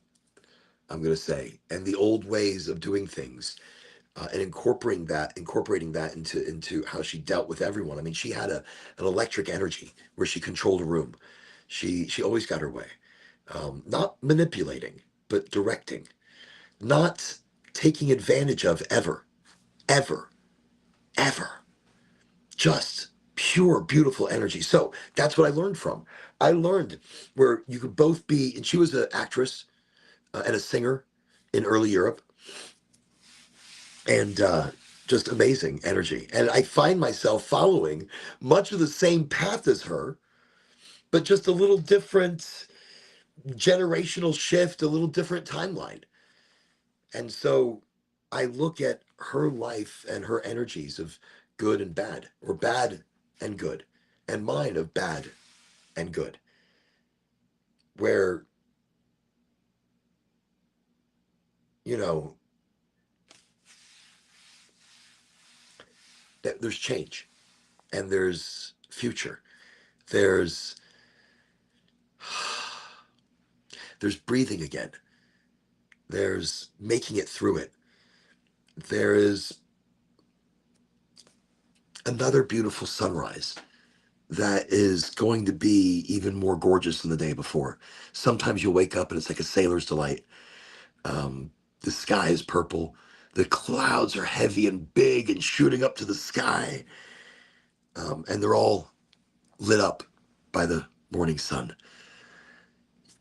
You have evenings that paint the sky in colors that you can't completely replicate as you see it. You just can't. I take pictures of it and do videos from in front of beautiful sunsets, and it's not as I see it. As I see it is only as my eye right now will see it. It's only as my mind's eye right now looks at it. That's the amazingness. That's positivity for another day. That's enthusiasm. That's joy. That's loving not just the colors in the sky, but the smell and the taste. It's loving that moment of relaxation and maybe a 30-second meditation, a 1 minute reconnection to the earth and her energy and what she gives back. I don't ever hide yourself. Just I keep reminding you in this. I don't don't be. Listen, really quickly, Nick just mentioned that he is scared to get high again because it's been a while, obviously, since Nick has partaken in cannabis. So don't carry that fear into getting high. If you're looking to smoke, smoke a tiny bit and put it down and walk away from it. If you're doing an edible, cut it in half and take that and chew it up all the way. Don't swallow it in chunks because if you swallow it in chunks, it's going to get to your stomach. And then when it gets to your stomach, it'll release at different times and it'll be terrible. Or if you're vaping a pure rosin, um, I have to keep doing. Well, then the thing is, start small. You can always work yourself up. With cannabis, that's what the great thing is that you can start small and you can gradually work yourself up. But with other things, it's a little more difficult that way. Don't start way up high and then work your way down. It's harder to do that because once you shock your endocannabinoid system, once you overfill the cup, overfilleth the cup inside of you, then you have to wait for that kind of to dissipate a bit before you're able to start small again and work your way up. Um, so I think with all that's going on in the world around us, it creates an energy. I think with all the turmoil, it creates energy within us. And we carry that every single day. We carry that with us in everything that we do. We have to learn to let go of that other energy so that we can be more of us, more of the person that we really want to be without restrictions. You still have all the responsibility, you still have all the same problems, all the same issues, all the same world turning, world stopping, earth shaking P. Diddy events. I'm not going to talk about P. Diddy too much because I'm afraid that people who speak bad end up disappearing or plane crashing or dying of pneumonia or some shit. I'm I am a proud conspiracy theorist. I think that's what I identify as. I identify as a conspiracy theorist. And I saw it on a shirt. I saw it on a shirt. It said, I identify as a conspiracy theorist. My pronouns are, I told you so. Uh, I just thought that was the funniest thing ever. We need to laugh at it ourselves in order to push good energy. I feel for all communities and I'm not against anybody. And I'm all for your pronouns and I'm all for, you know, understanding you as an energetic being, not as the physical representation. I'm all for accepting everybody in the world. I love you all. And I want you all to love each other and I want you all to not restrict yourselves or hold yourselves back by anything that you may seek out in your lives. So I hold none of that against you at all. There's nothing. Be who you want to be. You have one life, one opportunity, one magical moment. Now, do you come back? I don't know. You might. Because look, if you go by the laws of dynamics or thermodynamics, the laws of thermodynamics, the energy cannot be created, nor can it be destroyed. It just changes. I saw in a comment here, we don't leave the earth. They are energy in the earth.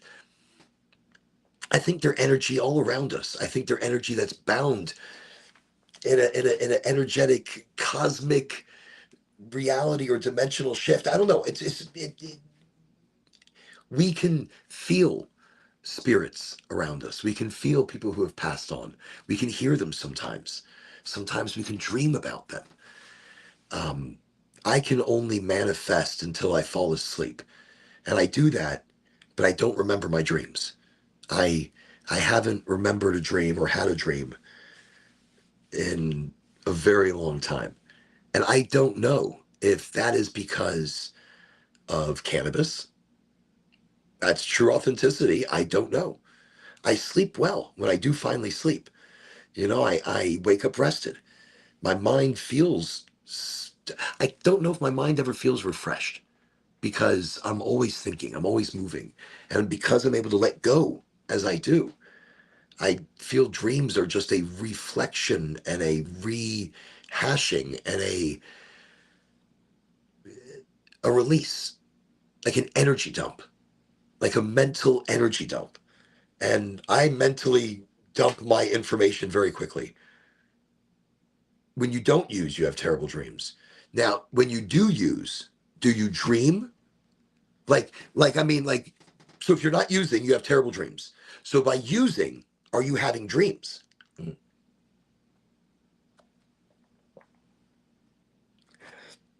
And that's something to be able to look at and see.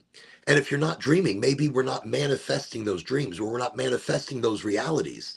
Maybe we're not putting ourselves enough into relaxation. um like people like Tesla did not necessarily dream until he would fall asleep for long periods of time, and then he'd go into trances, and instead he would do micro sleeping. Nope, so you don't dream, you don't, so because you smoke, you don't dream at all, like nothing, like it's just a, but when you stop smoking, they're terrible dreams. That is interesting. Do we need to dream? Is that such a necessity? Manifesting is not dreaming. Dreaming is something else.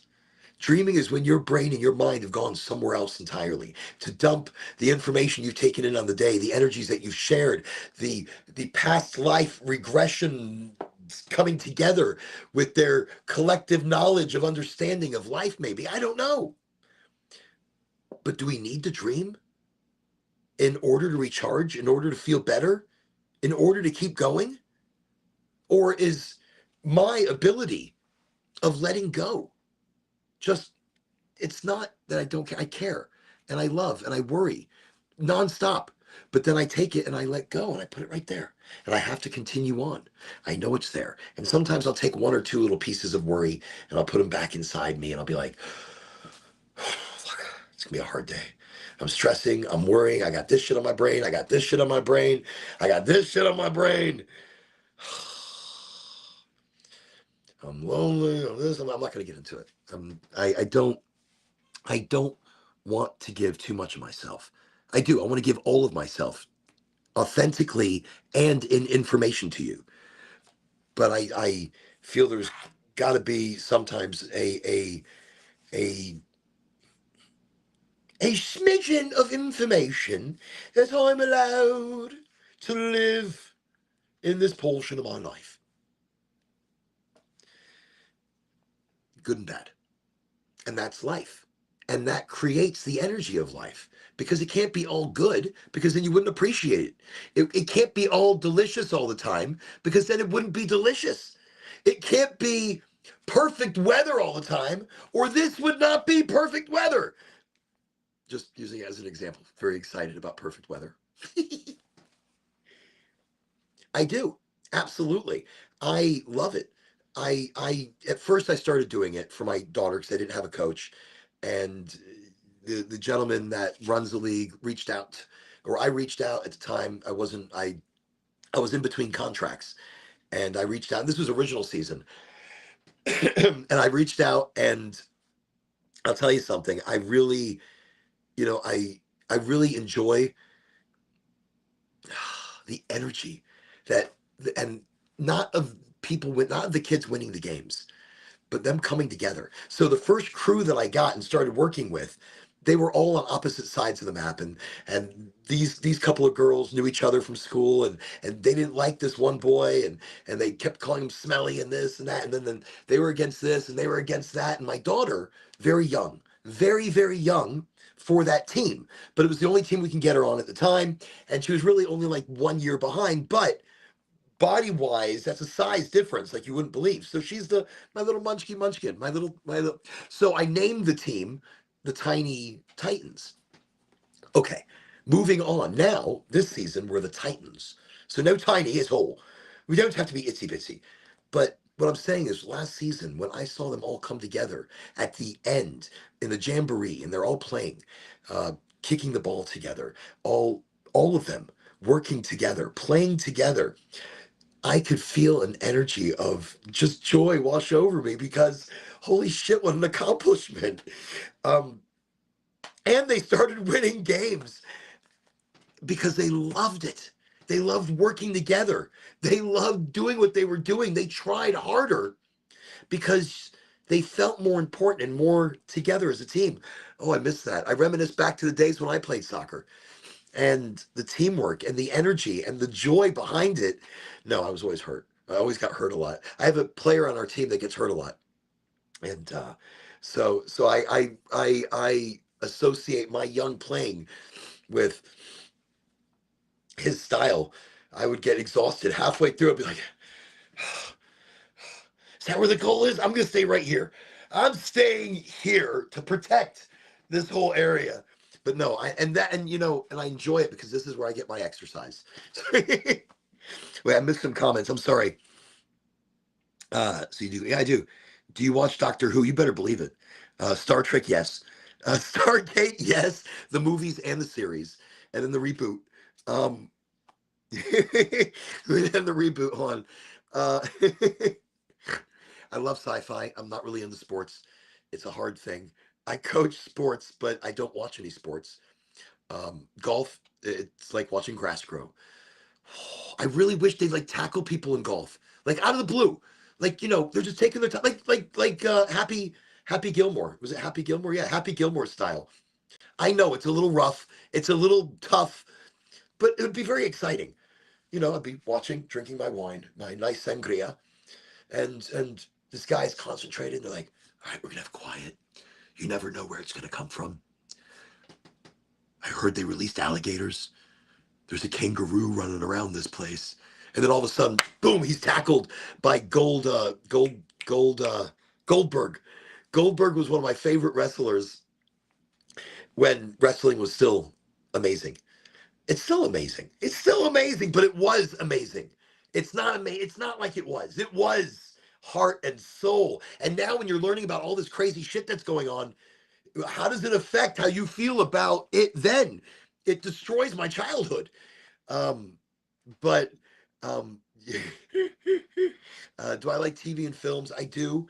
I'm, TV is a big one. Anything really. Lately, it's been uh, kung fu, Chinese movies, Japanese movies, anything with subtitles. Um, Later in the evening, because as I'm falling asleep, uh, I turn it down so low so that I can't hear it. But as I'm still watching it, I can read it. That way I'm not disturbing anybody else in the house anywhere. But I do get excited. You'll hear me yelling and screaming from another room, like, "Oh yeah, there we go!" I get all riled up, and maybe I shouldn't, but there's some incredible shows. And as they pop to my mind, I will tell you, Warriors on Netflix. Warriors is great. Zeus, not Zeus. Is it Zeus with Jeff Goldblum? Absolutely loving that show. It's deep. You need to watch it twice, three times. Rewatch some of the episodes and what they say and what they do and these actions and the eye movements. What energy. What probably one of his best roles next to The Fly. And if you haven't seen The Fly, the original Jeff Goldblum, The Fly, oh, shut up. Shut up and don't wait. Don't waste any time.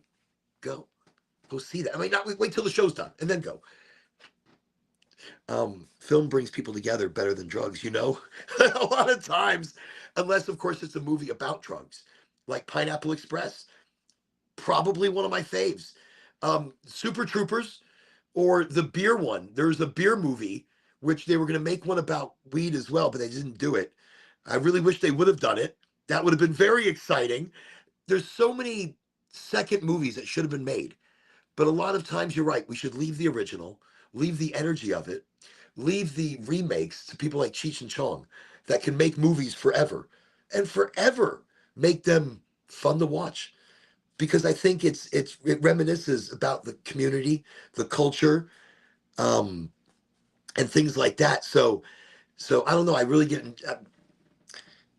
sports. I mean, I will watch with a crowd of people.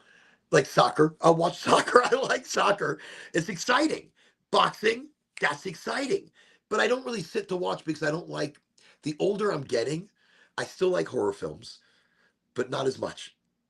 I like the old school ones. The new ones are really gruesome. The new horror films are just gross and gruesome and make me pretty ill. That's why I saw somebody, you got to eat first. You're right. I feel like I have to eat first. Um, Soccer does bring people together. It brings a team together, and then the people watching it soak up that energy of community through team and sports. That's why people like sports so much, because they're looking for something to connect to. They're looking for something to be a part of. That's sports. Not saying that's bad. It's good. It's fine. Same with, I don't get into it. I don't talk about religion or politics. So I'm going to move right along. But in that, soccer is all about that. I didn't realize it for the kids. I was doing it to help out my daughter because I wanted her to meet people and be with children and enjoy the energy of community.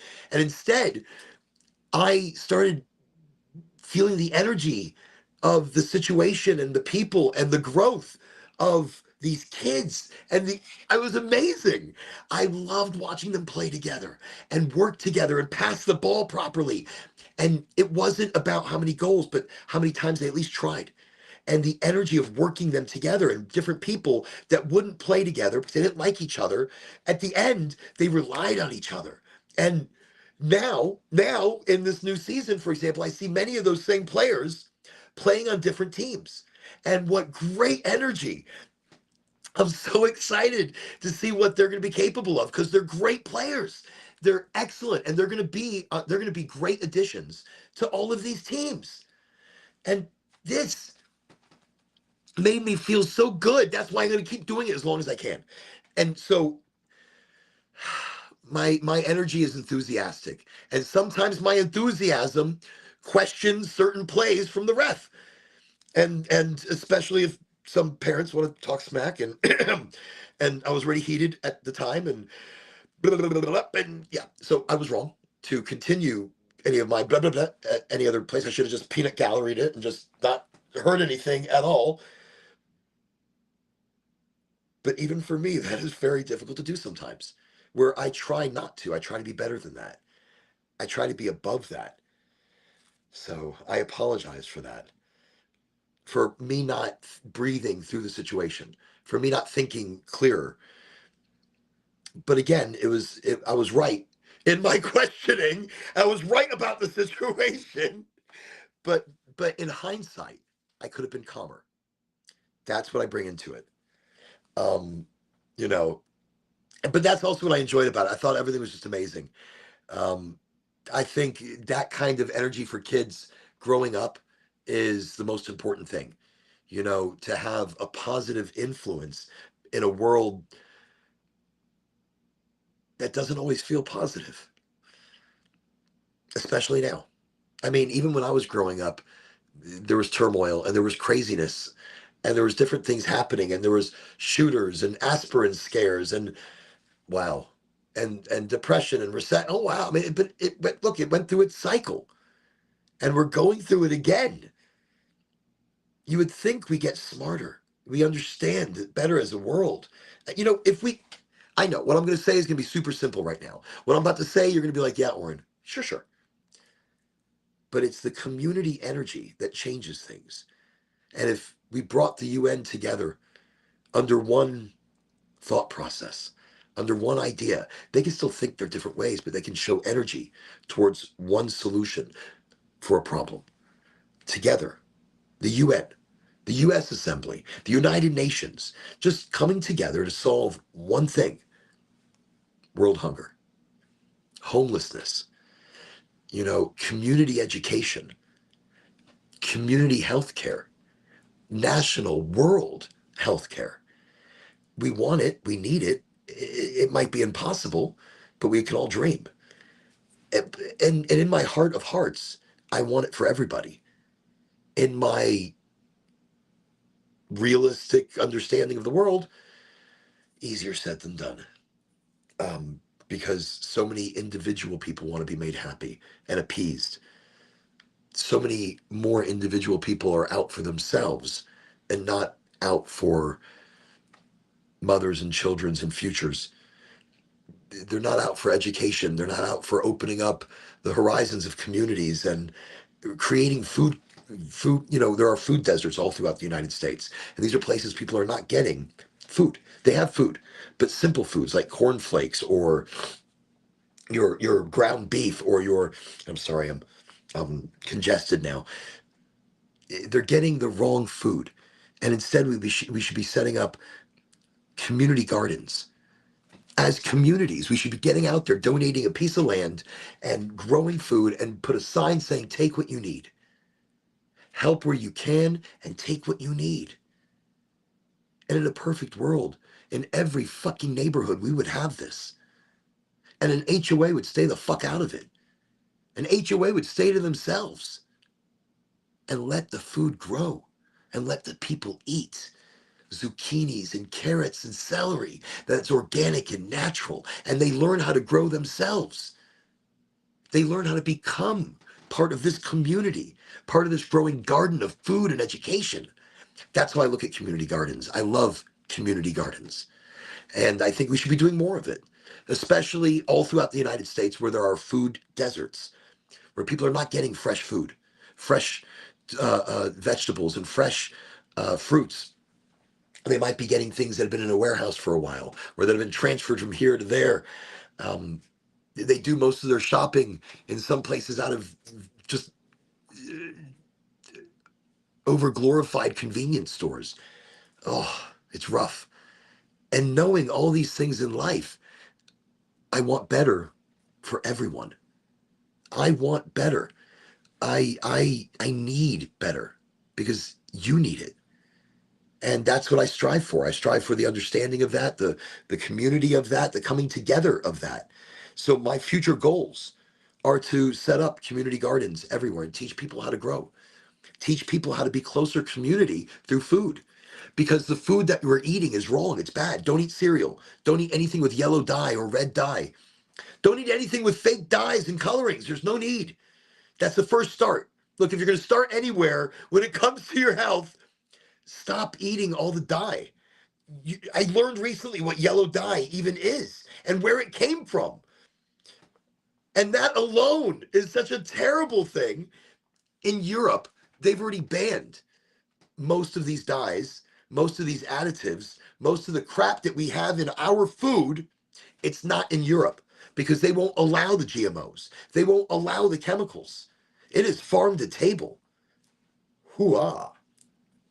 I don't know where the fuck y'all came. I was just very excited with the ending of it.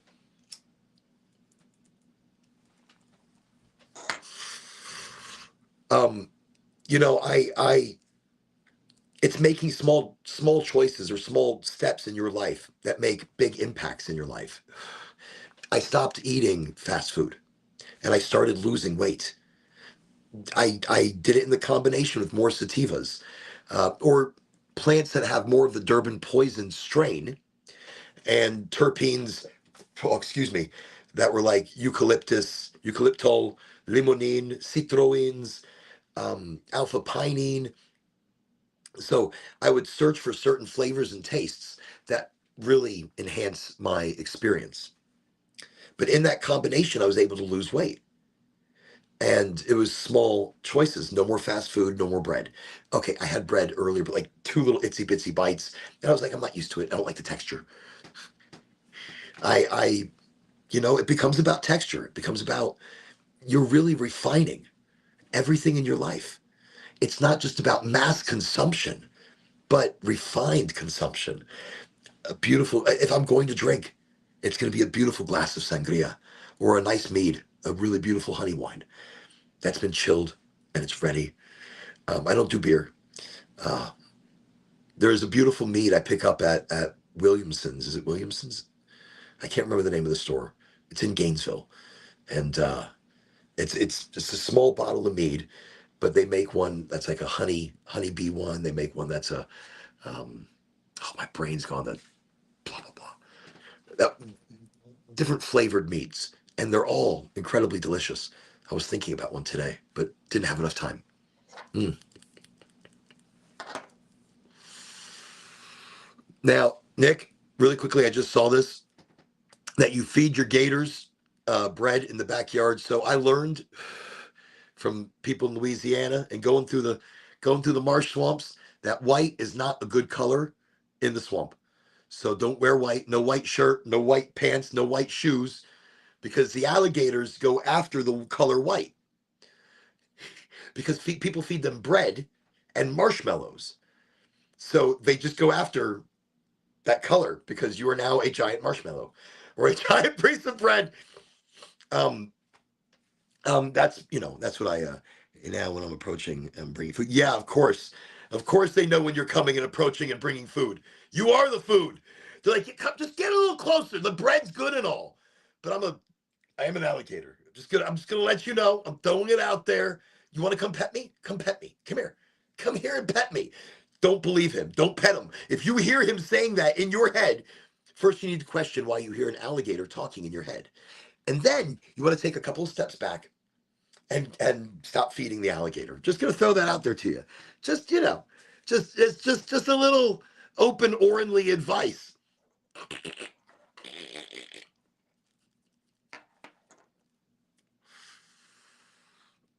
You know, it's true. The love bugs do love all the white cars and all the big buildings like that, and they all conjugate because that's what they see. But I don't think anybody's feeding them marshmallows and bread. Maybe they are, but like on a microscopic level. Okay.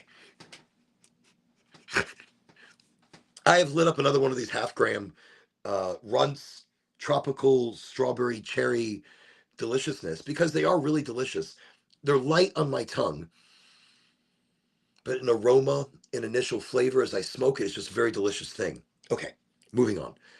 But yeah, I'm just going through. And by the way, for those of you that cannot see the comments, um, here I do see some coming in from Twitch right now. And earlier I saw a couple comments. Christopher coming in from LinkedIn. I dream of a better world too. Well, thank you. And I appreciate that because that's what I look for. That's what we push. That's what we want. That's what we need. But it's a better world not only through our eyes, but how it's assimilated through the eyes of others. Because we are all experiencing our hyper realities, our quantum, whatever it is, our computing, because we're the computer. And we are computing our simulation, our realization individually. But as we touch realities, see realities, other people are also living these worlds and these realities. And we are intermingling and assimilating and downloading and uploading and just I really feel like in so many different ways we are very electrical, very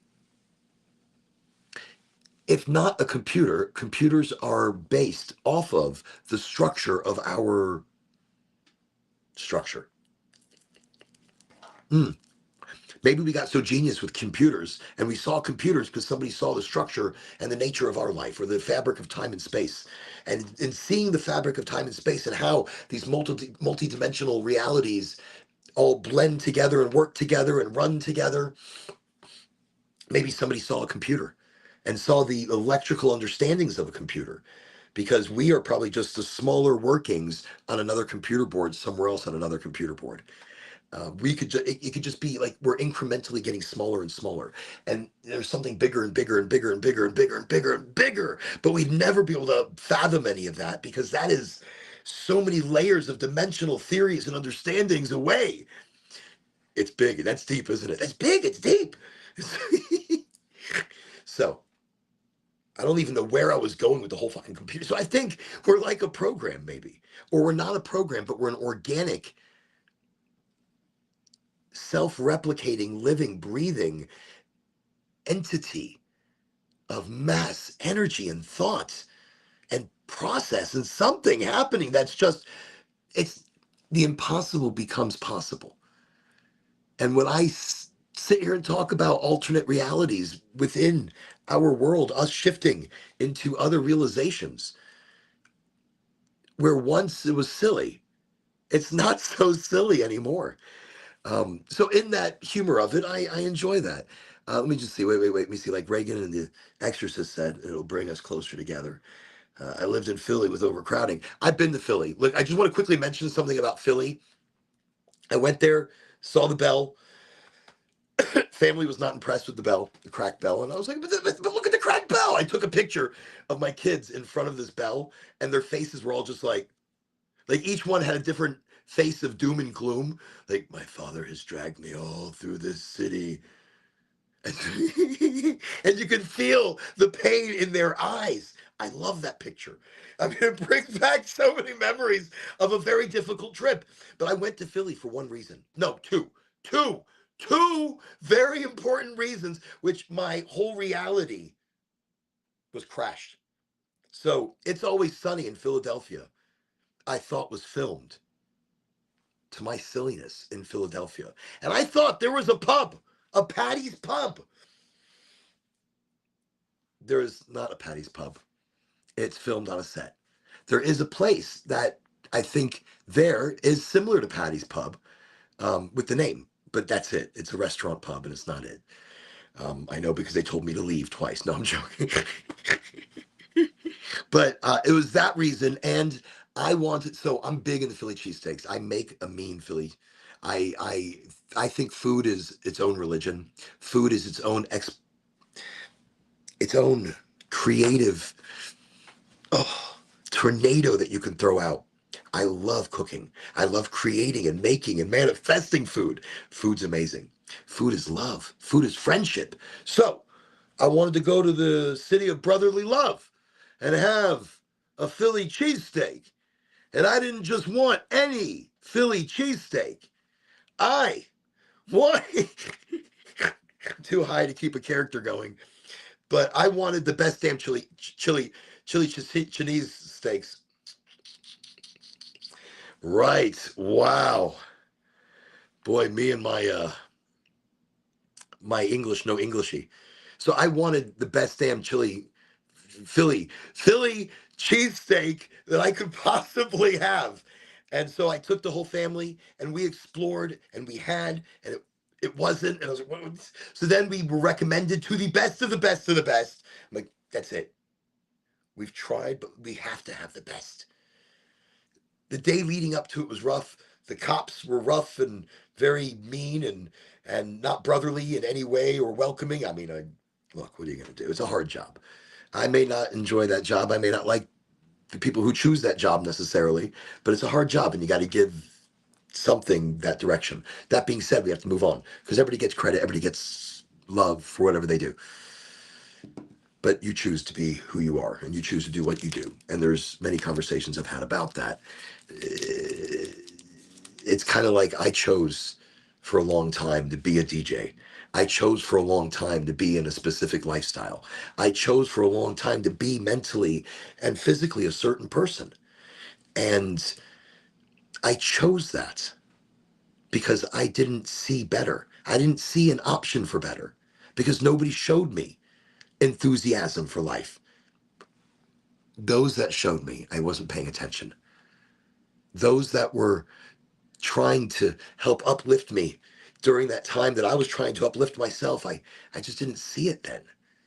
I mean, I saw it and I appreciated it, but I didn't. You don't appreciate something sometimes until it's too late. And we're always like, well, it's never too late. Well, sometimes it is. Sometimes the inevitable becomes the inevitable, and it's too late. So just I'm just saying, it's one of those things. Uh, and I just it's nature, it's museum, it's restaurants at times, same, you get it. Let me see. Let me see. I'm just looking at, sorry, I'm just reading some of the comments really quickly, just trying to catch up because I start talking and I start going, and I'm just thinking to myself, you know, what was that song? Okay. Um, it's a wonderful world.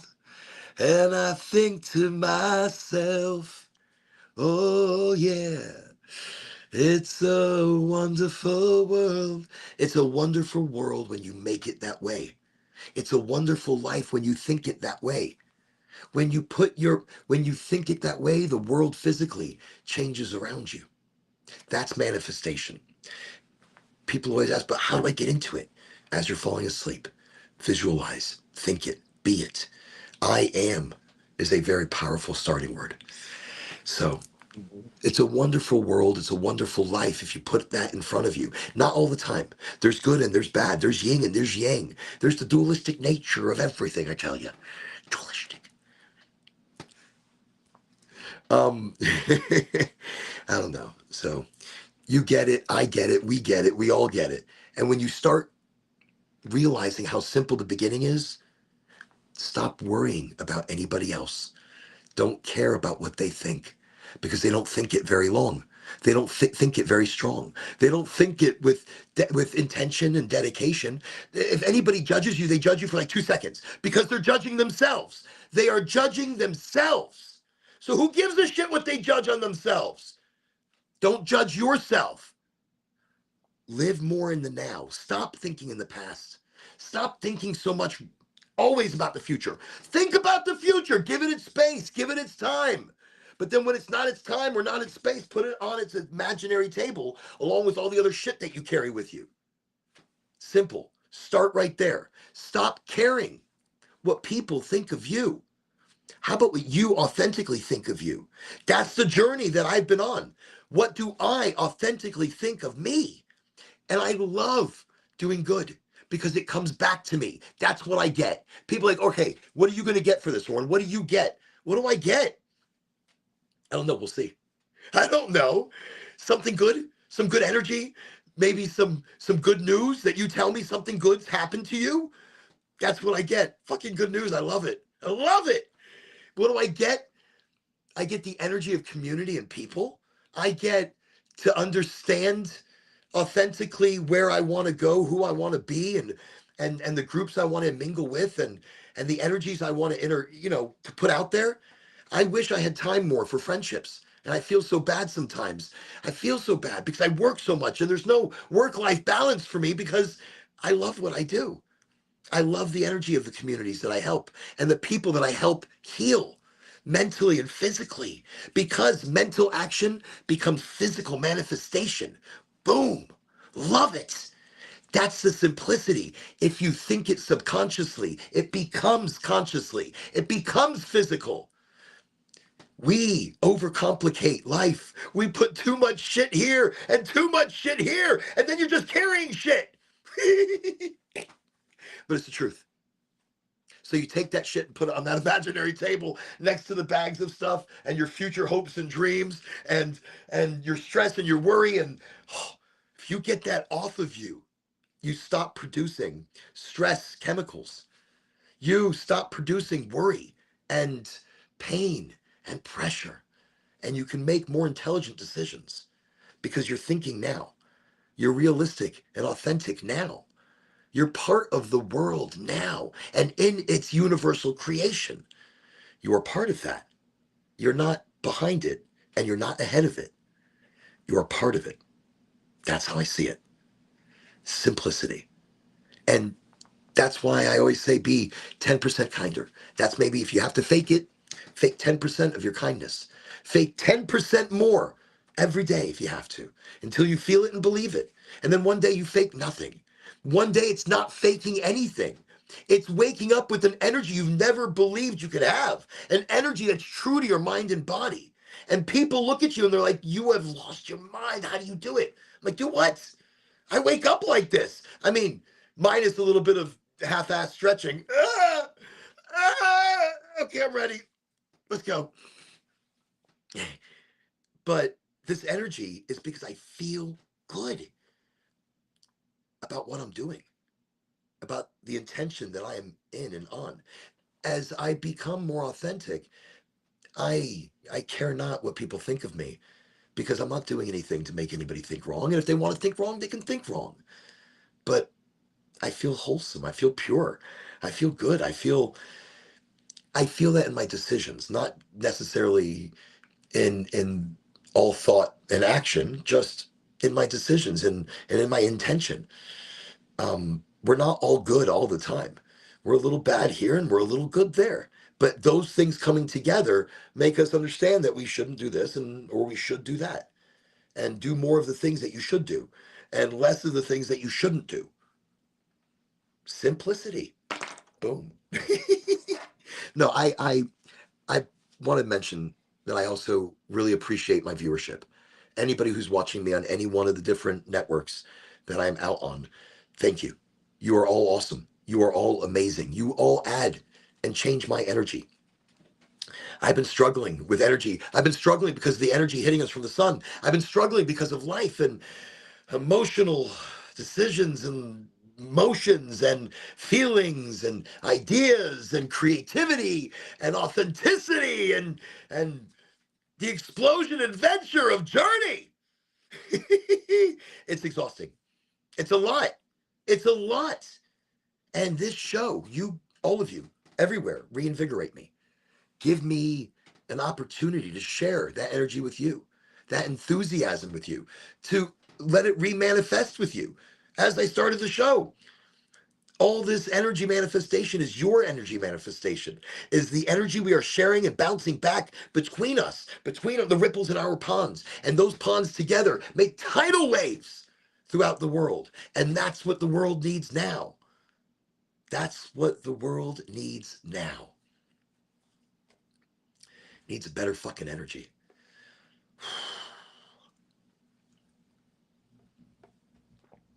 It needs better understanding, better love, better community, all communities coming together. We've been so selfish with our emotions, with our feelings.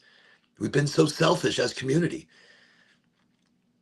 I wish I had the time more, and I should make more of that time. And that's a dedication I need to put out there. I need to find things I enjoy doing besides getting high.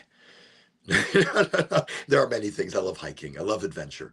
I love exploration of prehistory sites or prehistory book sites like the Snake Mounds in Ohio. Oh, very interesting stuff. Or even there's a Viking settlement up in northeastern United States. I can't brain don't work right now completely, but it's older than Columbus's exploration here of the United States. Or even here in Florida, there's the Aztec. Well, they're calling it an archaeological site, Indian burial mounds, but there's a pyramid made of shell of oyster shells and other shells, life, bones, other bone life, bone sea mammal bones. God, sometimes, and it's a marvel to have built something like this, and it would have required an incredible population, excuse me, of people to build something so massive. And it's not the only one. There's other pyramids like this littered all along the intercoastal waterways, and it was trading routes for fish and clothing and tools. And I mean, wow. So I love that. I love that. I love flea markets. I love I love resale shops. And I don't think it's really about the price anymore. You know, to me, it's about the exploration and the good deal. It's about the price. It's about the good deal. It's about the find, I mean, and so now I'll find something amazing. I'm like, oh my God, I have to have this. This is great. I have no space at all on any wall whatsoever. Somebody else will enjoy this. Just there you go. Okay, let's keep looking. And I mean, so now it's only those can't live without items that are absolutely amazing. So I don't buy everything. And sometimes I just love to search. You never know what little trinket you might find. Mm. And I was just telling more of the things that I enjoy. There's so many other my brain's been on the sci-fi shows that I enjoy. Of course, Stargate, they're telling you something. Just throwing that out there. Maybe ancient Sumerian history, written histories. Who knows? Who knows? The entire series. Love everything Star Trek. Picard. I do love Janeway. Janeway is one of my favorite um, um, people to see. My brain's not working. The captain of the Star Trek series. So Janeway was the captain in my favorite series. Love Janeway. Loved her decision making. Loved Kirk. Captain Kirk was the original, and Spock. They inspired me in so many different ways to be weird, to be me, to expand creatively as I grew up and watching this. But again, you hide who you are around a lot of people because you don't want them to judge you. And you don't want them to judge you. So then what do you end up doing? You hide that creative exploration in your life. And that's what I don't hide anymore. No more hiding. Only authentic journey for the rest of the life I have left, because I want to enjoy it every day and know that I did not regret or hide myself or mask myself, but instead I gave my energy whilst here the every opportunity to explore and be life and enjoy every part of it, from mopping floors to doing menial labor, or picking up poop, to teaching, to changing lives. I know that's a drastic, that's a big difference. But in all of that, there is adventure and learning and change and humbling yourself, because you could do and be in everything, everything and everything, everything. I can a life coach? Yes. I do life coaching. Let me just put it here if others have that question as well. So, where I can a life coach, I talk about not just the education of cannabis, the education of life, the love of life, the reigniting of life and cannabis together as a healing tool to lessen the yes, he did. Oh, Nick, you're on top of it. To lessen the burdens of life and the stress of life. See, I do get easily distracted sometimes. I apologize. That I am like sorry, not sorry, because don't be sorry. And even when I'm sorry, I am sorry. I'm sorry by the energy that I have inside me, but if I dwell on that, then that becomes a thing on its own. So that's why I say that, not to be rude in any way. Okay. Let's not judge anybody. No, no, not necessarily either. We are all the same. We all act the same. We are 50-50. There is no difference between genders. Um, we are personalities. We are people. We are individual by our creation, by our manifestation. Um, so before I, even get there, wasn't a fan of Janeway. Janeway was awesome. I'm just going back and reading. Let me see. So do I can a life coach? I do. I do private uh, events. I do pop-up events. Anything when it comes more on a one-on-one. That is something that I have done, and depending on the larger scenarios, there's a lot of things that people need to start clearing from their lives. And the combination of cannabis and life, that's the beginning. But you have to be open. And a lot of people enter into it and they're not open. Like, all right, come on, fix me, heal me. Like, there's no fix, there's no heal. You fix you, you heal you. You start.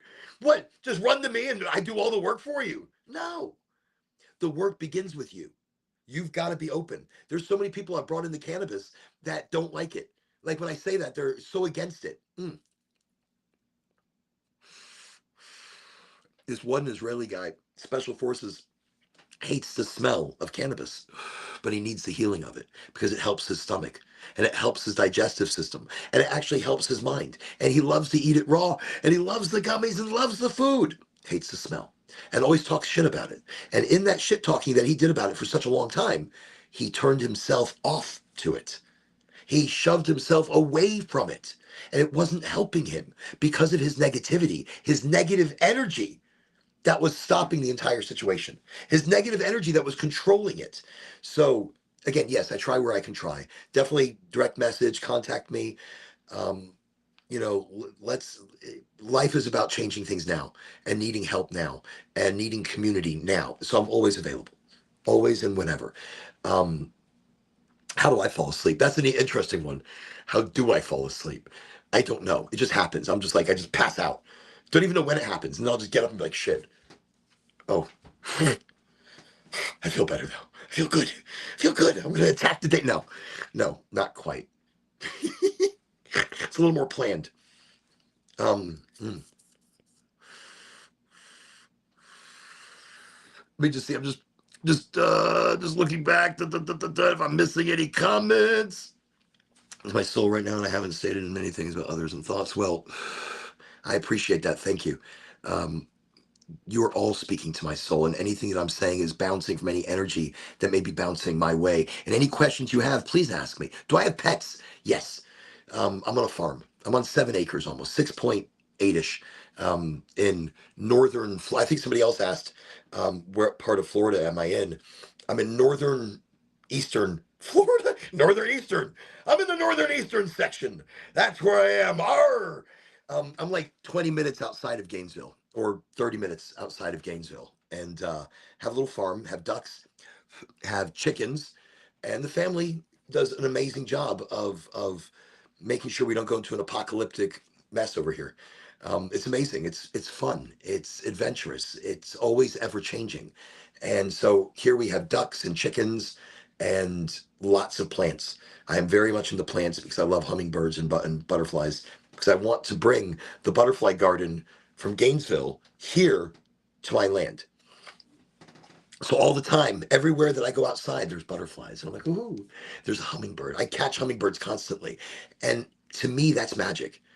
To me, there is no other explanation that there is magic in life until you see a hummingbird in front of you still.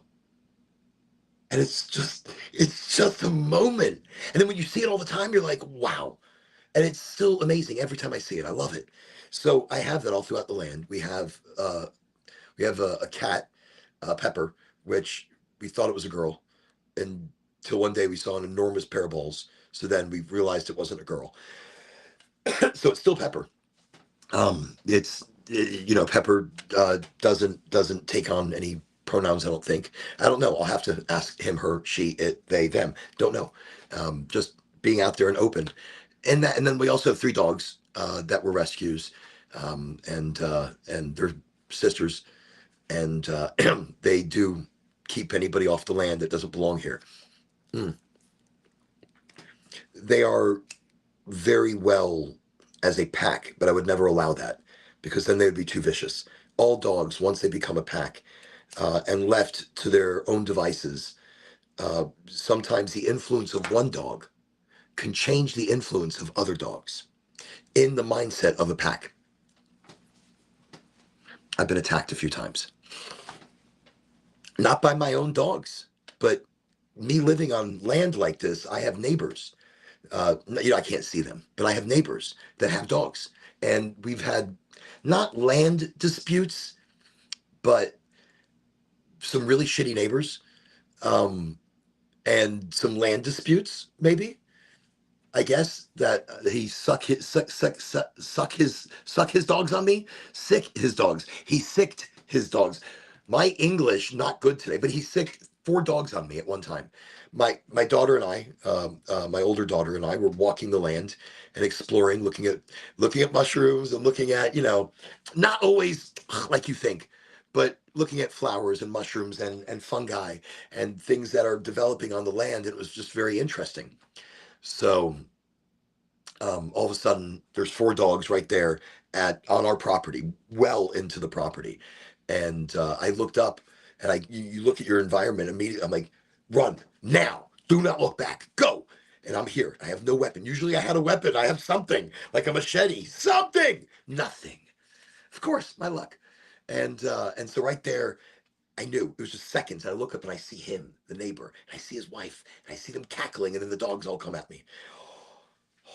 I still have scars all the way up and down my legs. And if the dogs would have taken me down, I think the situation would have been different.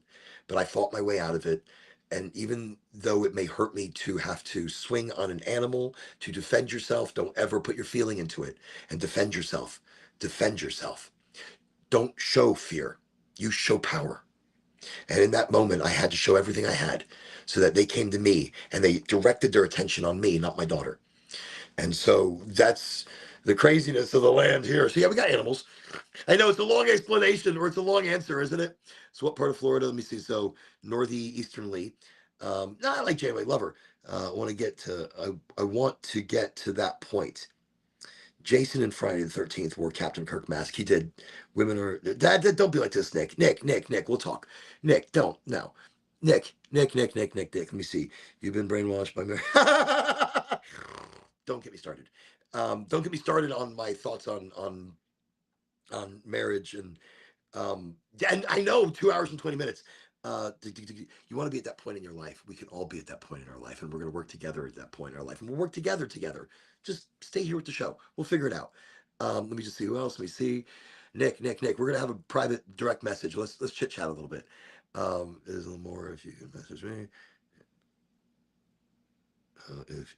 If you like more message, and also you're on LinkedIn, if you can direct message me, because I don't get to see these until much later, until for some reason everything processes on my page, I can't respond. And on LinkedIn I don't get to see actually who it is, and sometimes it comes through, sometimes it doesn't. I'm on a restream service. And everybody, I'm just reading some of the comments right now. I apologize if I feel like I'm not. I think you're perfectly. He's in check. That's not everyone. If you're not the dictator, they will be. Nobody needs to be the dictator. See, let me just say something really quickly. So a lot of times we feel like we have to have power. We have to have control. There is no control and there is no power. It's what you create. It's what you're making. And it's mutual control and mutual power, mutual admiration, mutual understanding. You let go. You let go of that belief of having power. You let go of any kind of belief of control. Who are you trying to control? Control yourself.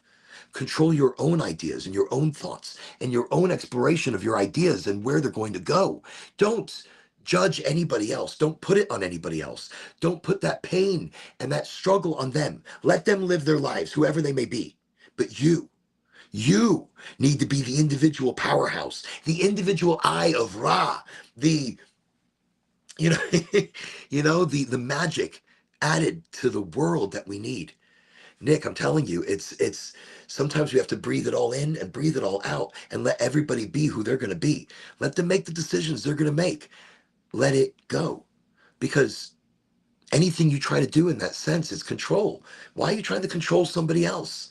Why are you trying to be any decision for anybody else's life, the one life that they get, the one opportunity they get to choose who they get to be, where they get to go, how they get to live and love and wow, and the light for the world that they can be without control, without pressure, without stress, without any kind of understanding in any way that we have. Drop your understanding, be no understanding, and be no reason. Just be. And let individuals be. Let the individual be the individual without any kind of label, without any kind of expectation. That's what this is. No expectations. This is just community. This is just love, just people, just energy. That's it. I am not man. I am not woman. I am just energy. That's it. Look at each other as the energy that we are, and you will see life in such a different way. Oh, I tell you, I'm excited for those that open up and try it. Now they don't. We do it too. Men say it too. Look. Listen, Nick. Men say it too. We say it too. We put it. We. If somebody's doing that to us, then you shouldn't stand for that. Instead, you should be respectful and in search of your energy and your power and what makes you happy. And if you're in something that doesn't make you happy, then you need to be honest with the people around you and authentic. And being authentic is not easy. It's not that it's not going to hurt. Authentic hurts the most. Authentic but it brings realism to people's world. Uh, I have a very sometimes powerful personality. And so I used to be a much more aggressive person. I wasn't happy. It was just my frustration coming out. And I've learned in many different ways how to relearn me. And that's why I'm still on a journey of being authentic. I don't judge anybody. I don't judge myself. I don't carry shit with me. I have a lot of life to carry with me and judge the whole world on. And I don't want to, because That's not people. That's not their energy. That's not who they really want to be. And I want to see who they really want to be. That's it. I know they are amazing. I know everybody is amazing. They just need an opportunity to be so. So life is too short and we're always still learning. Yes. And that's, you know, no, it's if it doesn't hurt someone else, their health and brings them joy, then let them. Exactly. Let them.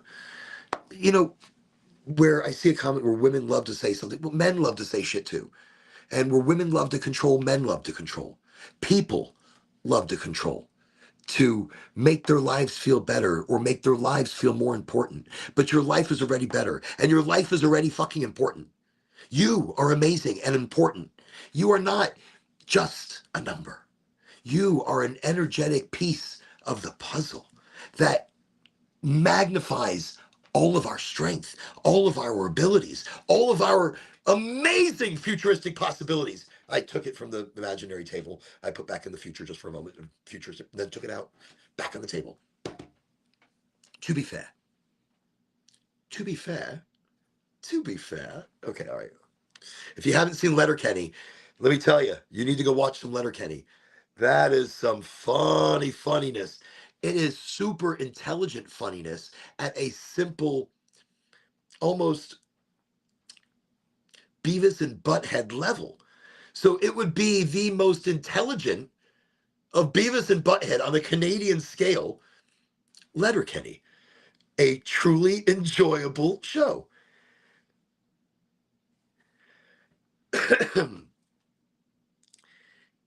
I think again, we need to stop looking. I did pull it. I think we need to stop judging. Don't prejudge anybody because they have their own life and their own decisions and their own pain, their own struggle. They have so much that they're dealing with that they're dealing. You hear me? That they're dealing with. There's like a country guy trying to come out of me. Yeah. Okay. Brighter than the sun, holler. There's a. All right, something like that.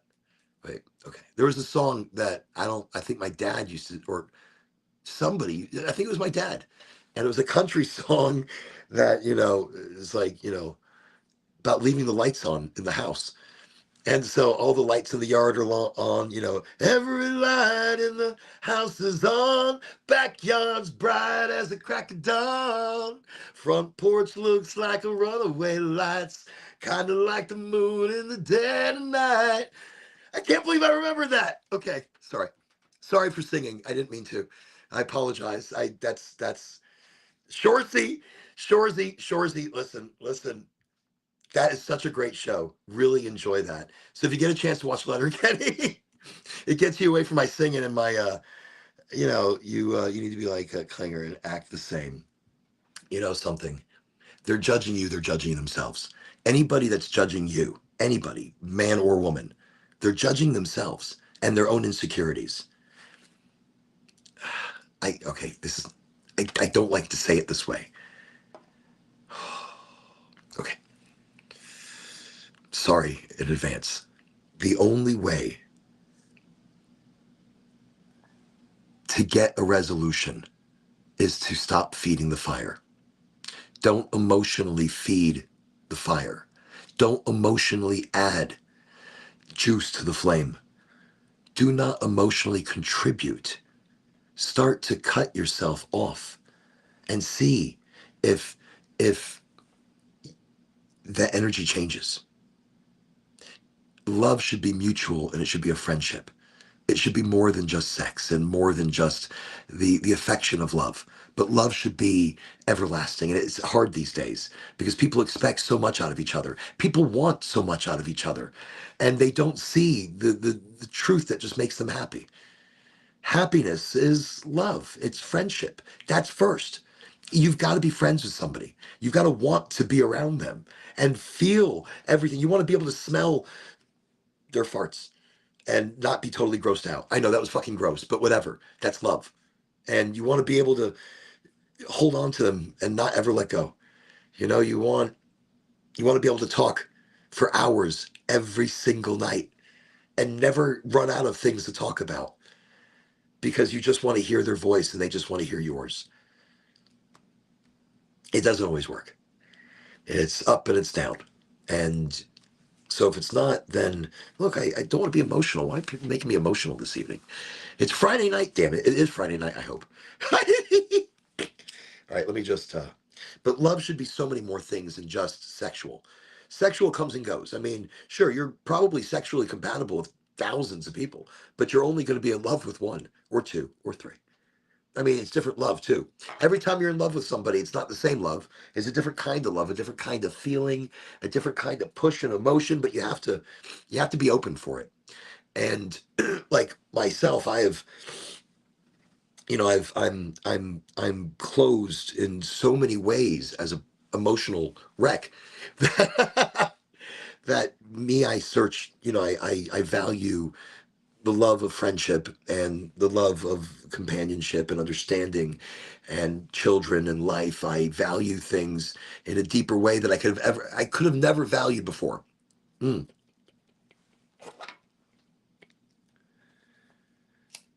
The Bible probably calls you a lot of things, but don't listen to everything the Bible calls you, because a lot of that is a creation by man, and a lot of that is a creation under control. Look, loving God is just it. The energy of God, the energy of creation, the energy of manifestation, understanding that when the Bible says God is within you, let me tell you what, we are all pieces of God.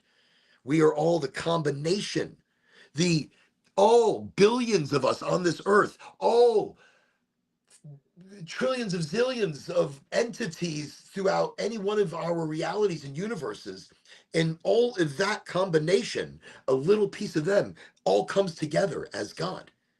That's one of the theories I strongly believe in, that we are the combination, we are the collective, we are creating the physical realm in which we're living in right now. So I mean, bonfire sessions. Hey, I like the way that sounds. I would love to have and do some lives and start meeting people in person as live smoke sessions, bonfires, community coming together to learn, to educate, to smoke, to laugh. When's the last time you laughed in a crowd so hard that it hurt you? And it felt good to hurt and laugh that hard, because you haven't, and it pushes out of your body. You're like, holy shit, why have I not laughed like that? Like, you go out and have such a good time and enjoy it. You're like, why don't I do that more? Why don't I enjoy this fucking planet more than just like once every 2 years, 1 year, once every 3 months or 6 months, or whatever your time frame is? Why so little? Why minimize yourself? I find a way to enjoy every day, every moment. There's times where I don't feel like I'm centered enough, and as silly as it may seem, I pull over and hug a big tree. I try not to make sure there's too many people around, because, even though I don't give a shit what people think, less people to explain it to them. I walk back to the car. What are you doing? What did it look like I did? I hugged a tree. Why are you hugging a tree? I hugged the tree because I'm trying to recenter myself to the earth. Why don't you have any shoes on? I'm trying to rebalance myself to the earth, and I hugged a tree. And keep in mind that it becomes a conversation. So when there's less people around, it's easier. Get back to the car, feel better, and get on with your day. Just, You don't always get what you want. Yes, you do. 1,000% you do.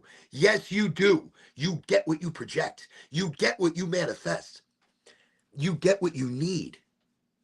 And in that, you want it. You need it. You become it. You're sitting here. You don't always get what you want. Absolutely, you do. I love the world and the life that I have had.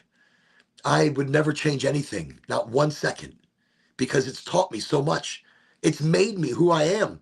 It's brought me closer to understanding me. That's my biggest fucking question right now. It's me. I need to know who I am, why I am, where I'm going, what my intention of intentions might be. That's a lot of intentions, I know. But I was very intentional in that place. You always get what you want, but you have to be authentic, and you can't just go and go into your dream state and be like, I'm going to win the lottery. I want to win the lottery. I did win the lottery. I won $3 million in the lottery. I mean, you can do that. Be specific. But I need to win the lottery so I can pay bills and feel easier in my life. I've won the lottery, which is it's making me feel better. See how I'm making these things sound more like they've already happened. That's what you need to do. So, and you write down those manifestations before you even say it. Write it down exactly how you want it said. Write it down, and that's what you say. And then that's what you make, and that's what you live, and that's what you see. So as you're falling asleep, you're visualizing you already living the easier life. Like, you want to win the lottery because it takes your stress away. You don't have to pay as many bills. You could pay off your parents' house. You can further your adventure across the lands and educate yourself. You can start saving for a family, which takes deeper stress off of your life so that you can be more here in the now. Yes, manifest it that way then. Be it that way. Don't just because I want lots of money and I want lots of gold and I want lots of women and I want lots of drugs. No, you don't. That's not manifesting shit. That's just dribbling shit out of your mouth. That's what it is. Ooh, I don't know how long we have left on the computer here. I just got like some beepies and I was like, okay. It's wants becomes needs. Needs. True lives of needs. We want everything. We want everything we see. That's why the physical world is such a joke sometimes, because we want everything that's shoved in our faces, but we don't need it. I don't need, I've wanted everything in the world. I've wanted everything you could ever imagine somebody wants at different times of my life, but I never needed it. So now, at my tender age, I'm not tender, shut up. Wait, let me see any other comments before I answer. Wait, the problem is that needs become needs. Needs become needs. Needs are needs. But what do we actually need? I drive a shitty truck and the transmission's going out. I drive a lot. I'm not as comfortable as I should be, but I love my truck. And it's simple. I can't take it with me anywhere. I love shopping in resale shops because I don't spend much, so I don't feel bad. You know, I, I really the only thing I spend $20 to $25 on is a pair of shoes, and they are really great shoes. But in that, I love getting good deals. But I don't. That's it. I don't care. Everything I can just give right off my back. I can get rid of everything I own right now. I have no jewelry, but this, which should probably set the other finger. I don't know. I'm. I don't care. I don't want jewelry. I used to wear it. I put it all away. I used to wear many different rings and earrings. I put them away. I don't give a shit. They don't mean anything. I used to dream of having old Mustangs and Camaros and convertibles and traveling across the country and big, giant, beautiful, expensive ass RVs and da da da da. I, I don't need it. I can still do all of those things. I can still have adventure and I can still have beautiful life. I don't need all the expensive shit. I you just don't need it. I don't need the gold. I don't need diamonds. I like clothing. So I like nice suits or something, but then I don't wear them here in Florida because it's fucking hot. It's so hot. Why would you put a jacket on? Why would you be ridiculous like that? I saw somebody today with a jacket. It's like so hot and humid. I'm looking at them like, are you an alien? They weren't sweating. Just standing there with a jacket, the heat coming at them. I'm like, that's an alien. So you see somebody wearing a jacket in the heat, not sweating, not bothered at all. You know that's a flipping alien. I'm just throwing that out there. Look for those people. Aliens. Sorry. Um, Quoting the Rolling Stones. There you go, Nick. You have to be in it to win it. You have to be in it to win it. That's life, though. You have to win life. Life, you're winning. If you're waking up in the morning, you're winning. If you have love in your life anywhere, if you feel love in your heart anywhere, and love that you can share with the freaking world, you're winning. You've already achieved what you want to achieve. You've already become who you want to become. Climbing a corporate ladder is what is that for? Who is that for? Who gives a shit? What are you going to do with it once you get there? You're going to look down and go, oh, well, that was a lot of work for this. Why? Why? Be you, be authentic. Experience life without the judgment of others. Experience life without the weight that others put on you. Push it off. Push it off. Put it on the imaginary table. Look at it and you're like, oh, that's the weight that other people put on me. That's responsibilities. That's bills. That table is holding a lot of shit. And occasionally I'll pull shit off and pull it back in. Be like, oh, that is fucking heavy. I could breathe a little bit. And it's that easy for me. And it's not. It is and it isn't. It is and it isn't. Sometimes it's harder than it's not. But okay, you can't always get what you want. Again, you can't. So you can't always get what you want. Ooh.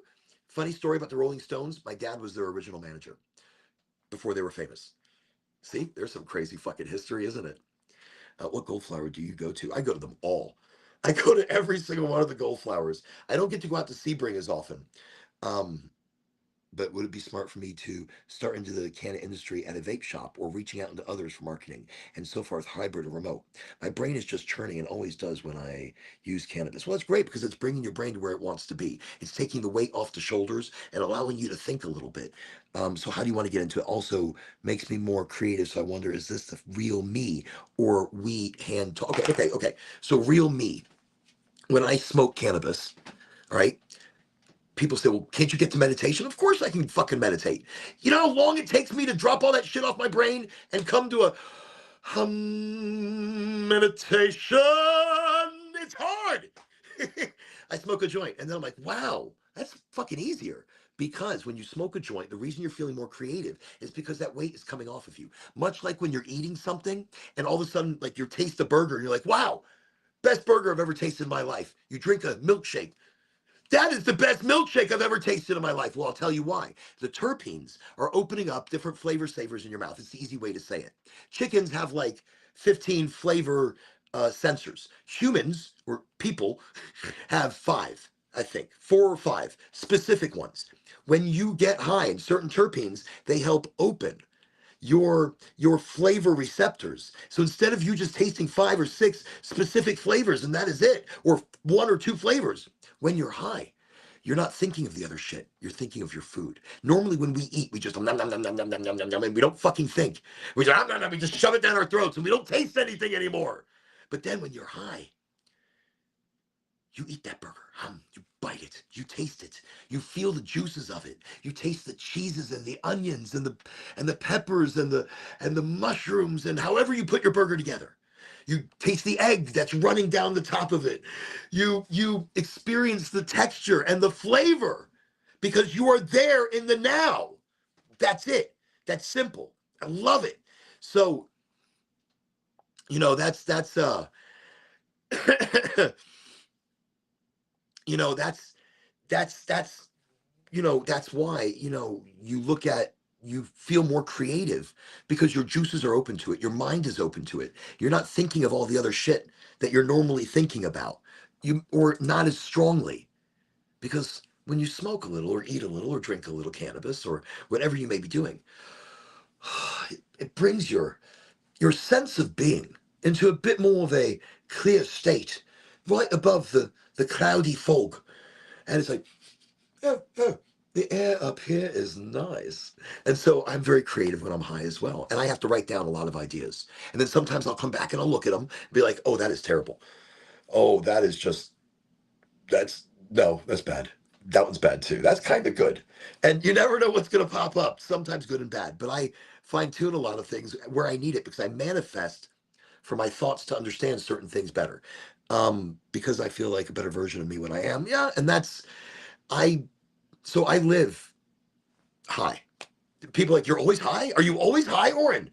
My pain is always at moderate levels. My uh, emotional connection to the earth and to the world and to the people is open and understanding and vibrant and powerful and on fire. And when I'm not smoking or using, my body hurts. And my fibromyalgia acts up. My neuropathy is an issue. My arthritis hurts. My stomach is bothering me. My brain bothers me. I get headaches and migraines. And all of that changes my psyche and changes my being and changes my person and just changes my whole way of thought and process. And I just want to, oh, God, I need a joint. That'll solve things. And it does.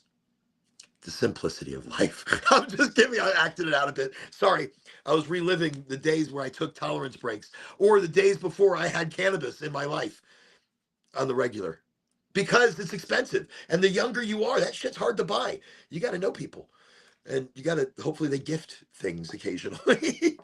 Sebring is closer to me. Awesome sauce.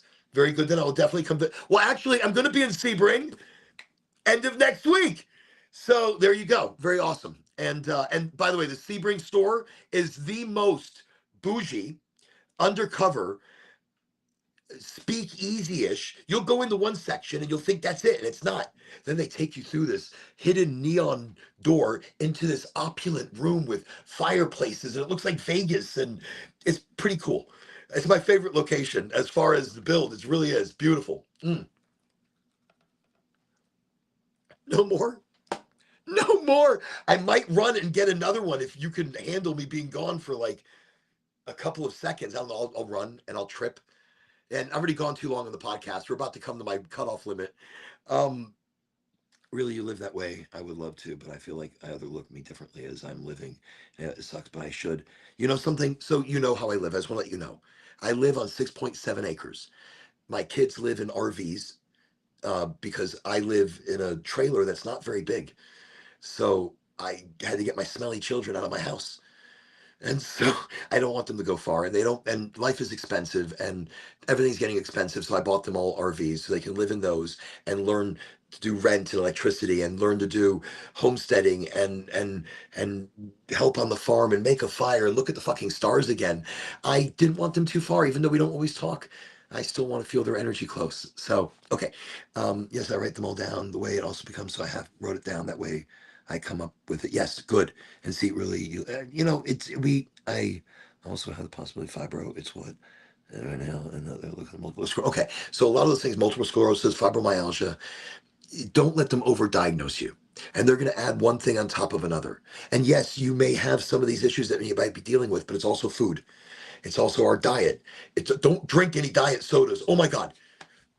Oh, I'm sorry if that's my one fucking PSA to anybody. Stop. Stop. There are so many chemicals in there against your body. So many things that are changing the fat cells in your body.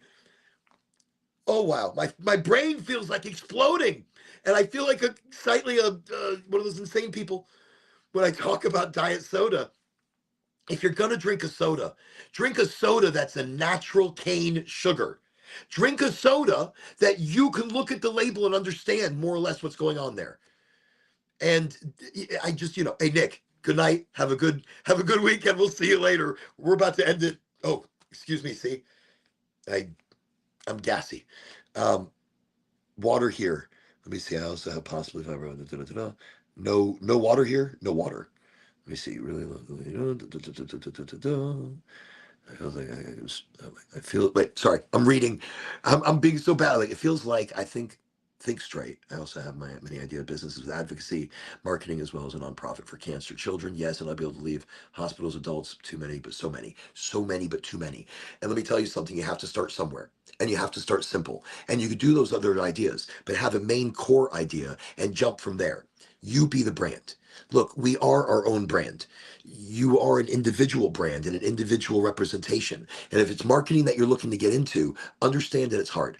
It's a really hard field because you have to constantly recreate yourself every week. You're a new entity. I'm a contractor, so you have to come up with it hard and on fire. You gotta be lightning every week, every day. Every day you gotta work hard the field, and every week you gotta have good, fresh, solid, rockin' ideas. That's what you gotta do. That's marketing. And that's marketing these days. That's field marketing mixed with social media, mixed with social. I was gonna say it twice. It's field marketing mixed with social media, mixed with entertainment, mixed with events, mixed with doctor education, advocacy, community education. That's what I do. And I love it. And you have to love every fucking second of it, because work is life and life is work. And the balance that you will have between those things is so tightly intertwined. It's like, woo, it's tough. It really is. It's a tough, tough thing. Let me see. But it's great to have those ideas and really pinpoint in on one. Oraganji.com should be up and running very soon. And at Oraganji.com, you will be, it's not running yet, but it will be soon. Oraganji.com, that's Oraganji. You'll be able to find all about advocacy, all about community work that you can do. You'll have links to all the podcasts that I've done, also the individual videos of education, like Parkinson's and cannabis, ADHD and cannabis, multiple sclerosis and cannabis, um, weight loss and cannabis. Wow, there's so many. And you'll be able to find these all on Oraganji.com. Also, you'll be able to find great links on dispensary deals and specials. But really, that's, you have to go pretty far down. There's gonna be merchandise. I don't know. What am I gonna get into? A hat, a T-shirt, maybe. Maybe if I could design something really groovy that you've never seen before. There you go. Actually, I've got some pretty cool designs that I've always worked on, and I've always loved to dabble with art. Digital art has really brought me to a whole new place. So I guess that's our show. I appreciate all of you, every single one of you. I think the energy that you bring, the magic that you bring to the show, it's your show. It's my show. It's all of our show. This is our smoke session, our get together, our community vibe and energy. And if you catch me at one of the gold flowers, definitely say hi to me. I pop to in and out of all of them. I'm always in and out of the different gold flowers. And so I'm always all over the state of Florida. I'm in Tampa a lot. I'm in Ocala a lot. I'm in like today, Sarasota and Bradenton, Orlando. I'm going to be in Orlando and Miami a lot. Love and hate Miami. Hate the traffic. Love the culture and energy of culture, and how some of the small communities have stayed so tight and kept their vibe and their food, and like different places you drive through in Miami, and you'll come into, and there's like a little restaurant, a little bodega, and you smell the sandwiches. You're coming, you're like, whoa, what is that? And it's fried plantains. It's a sandwich. It's beautiful sauce. It's flavor in culture, in people, in energy. Love that part of adventure. I may not eat everything I pick up, but I'll take a little bite of this and a little bite of that. And I love tasting new things that I will then experiment on later. Experiment. Sorry. So I need to know how to navigate this better. Also, why I want to do it all, because I truly feel passionate about them all. Oraganji tracking you. I know you're about to drop off, but yes, I'll shoot you another PM.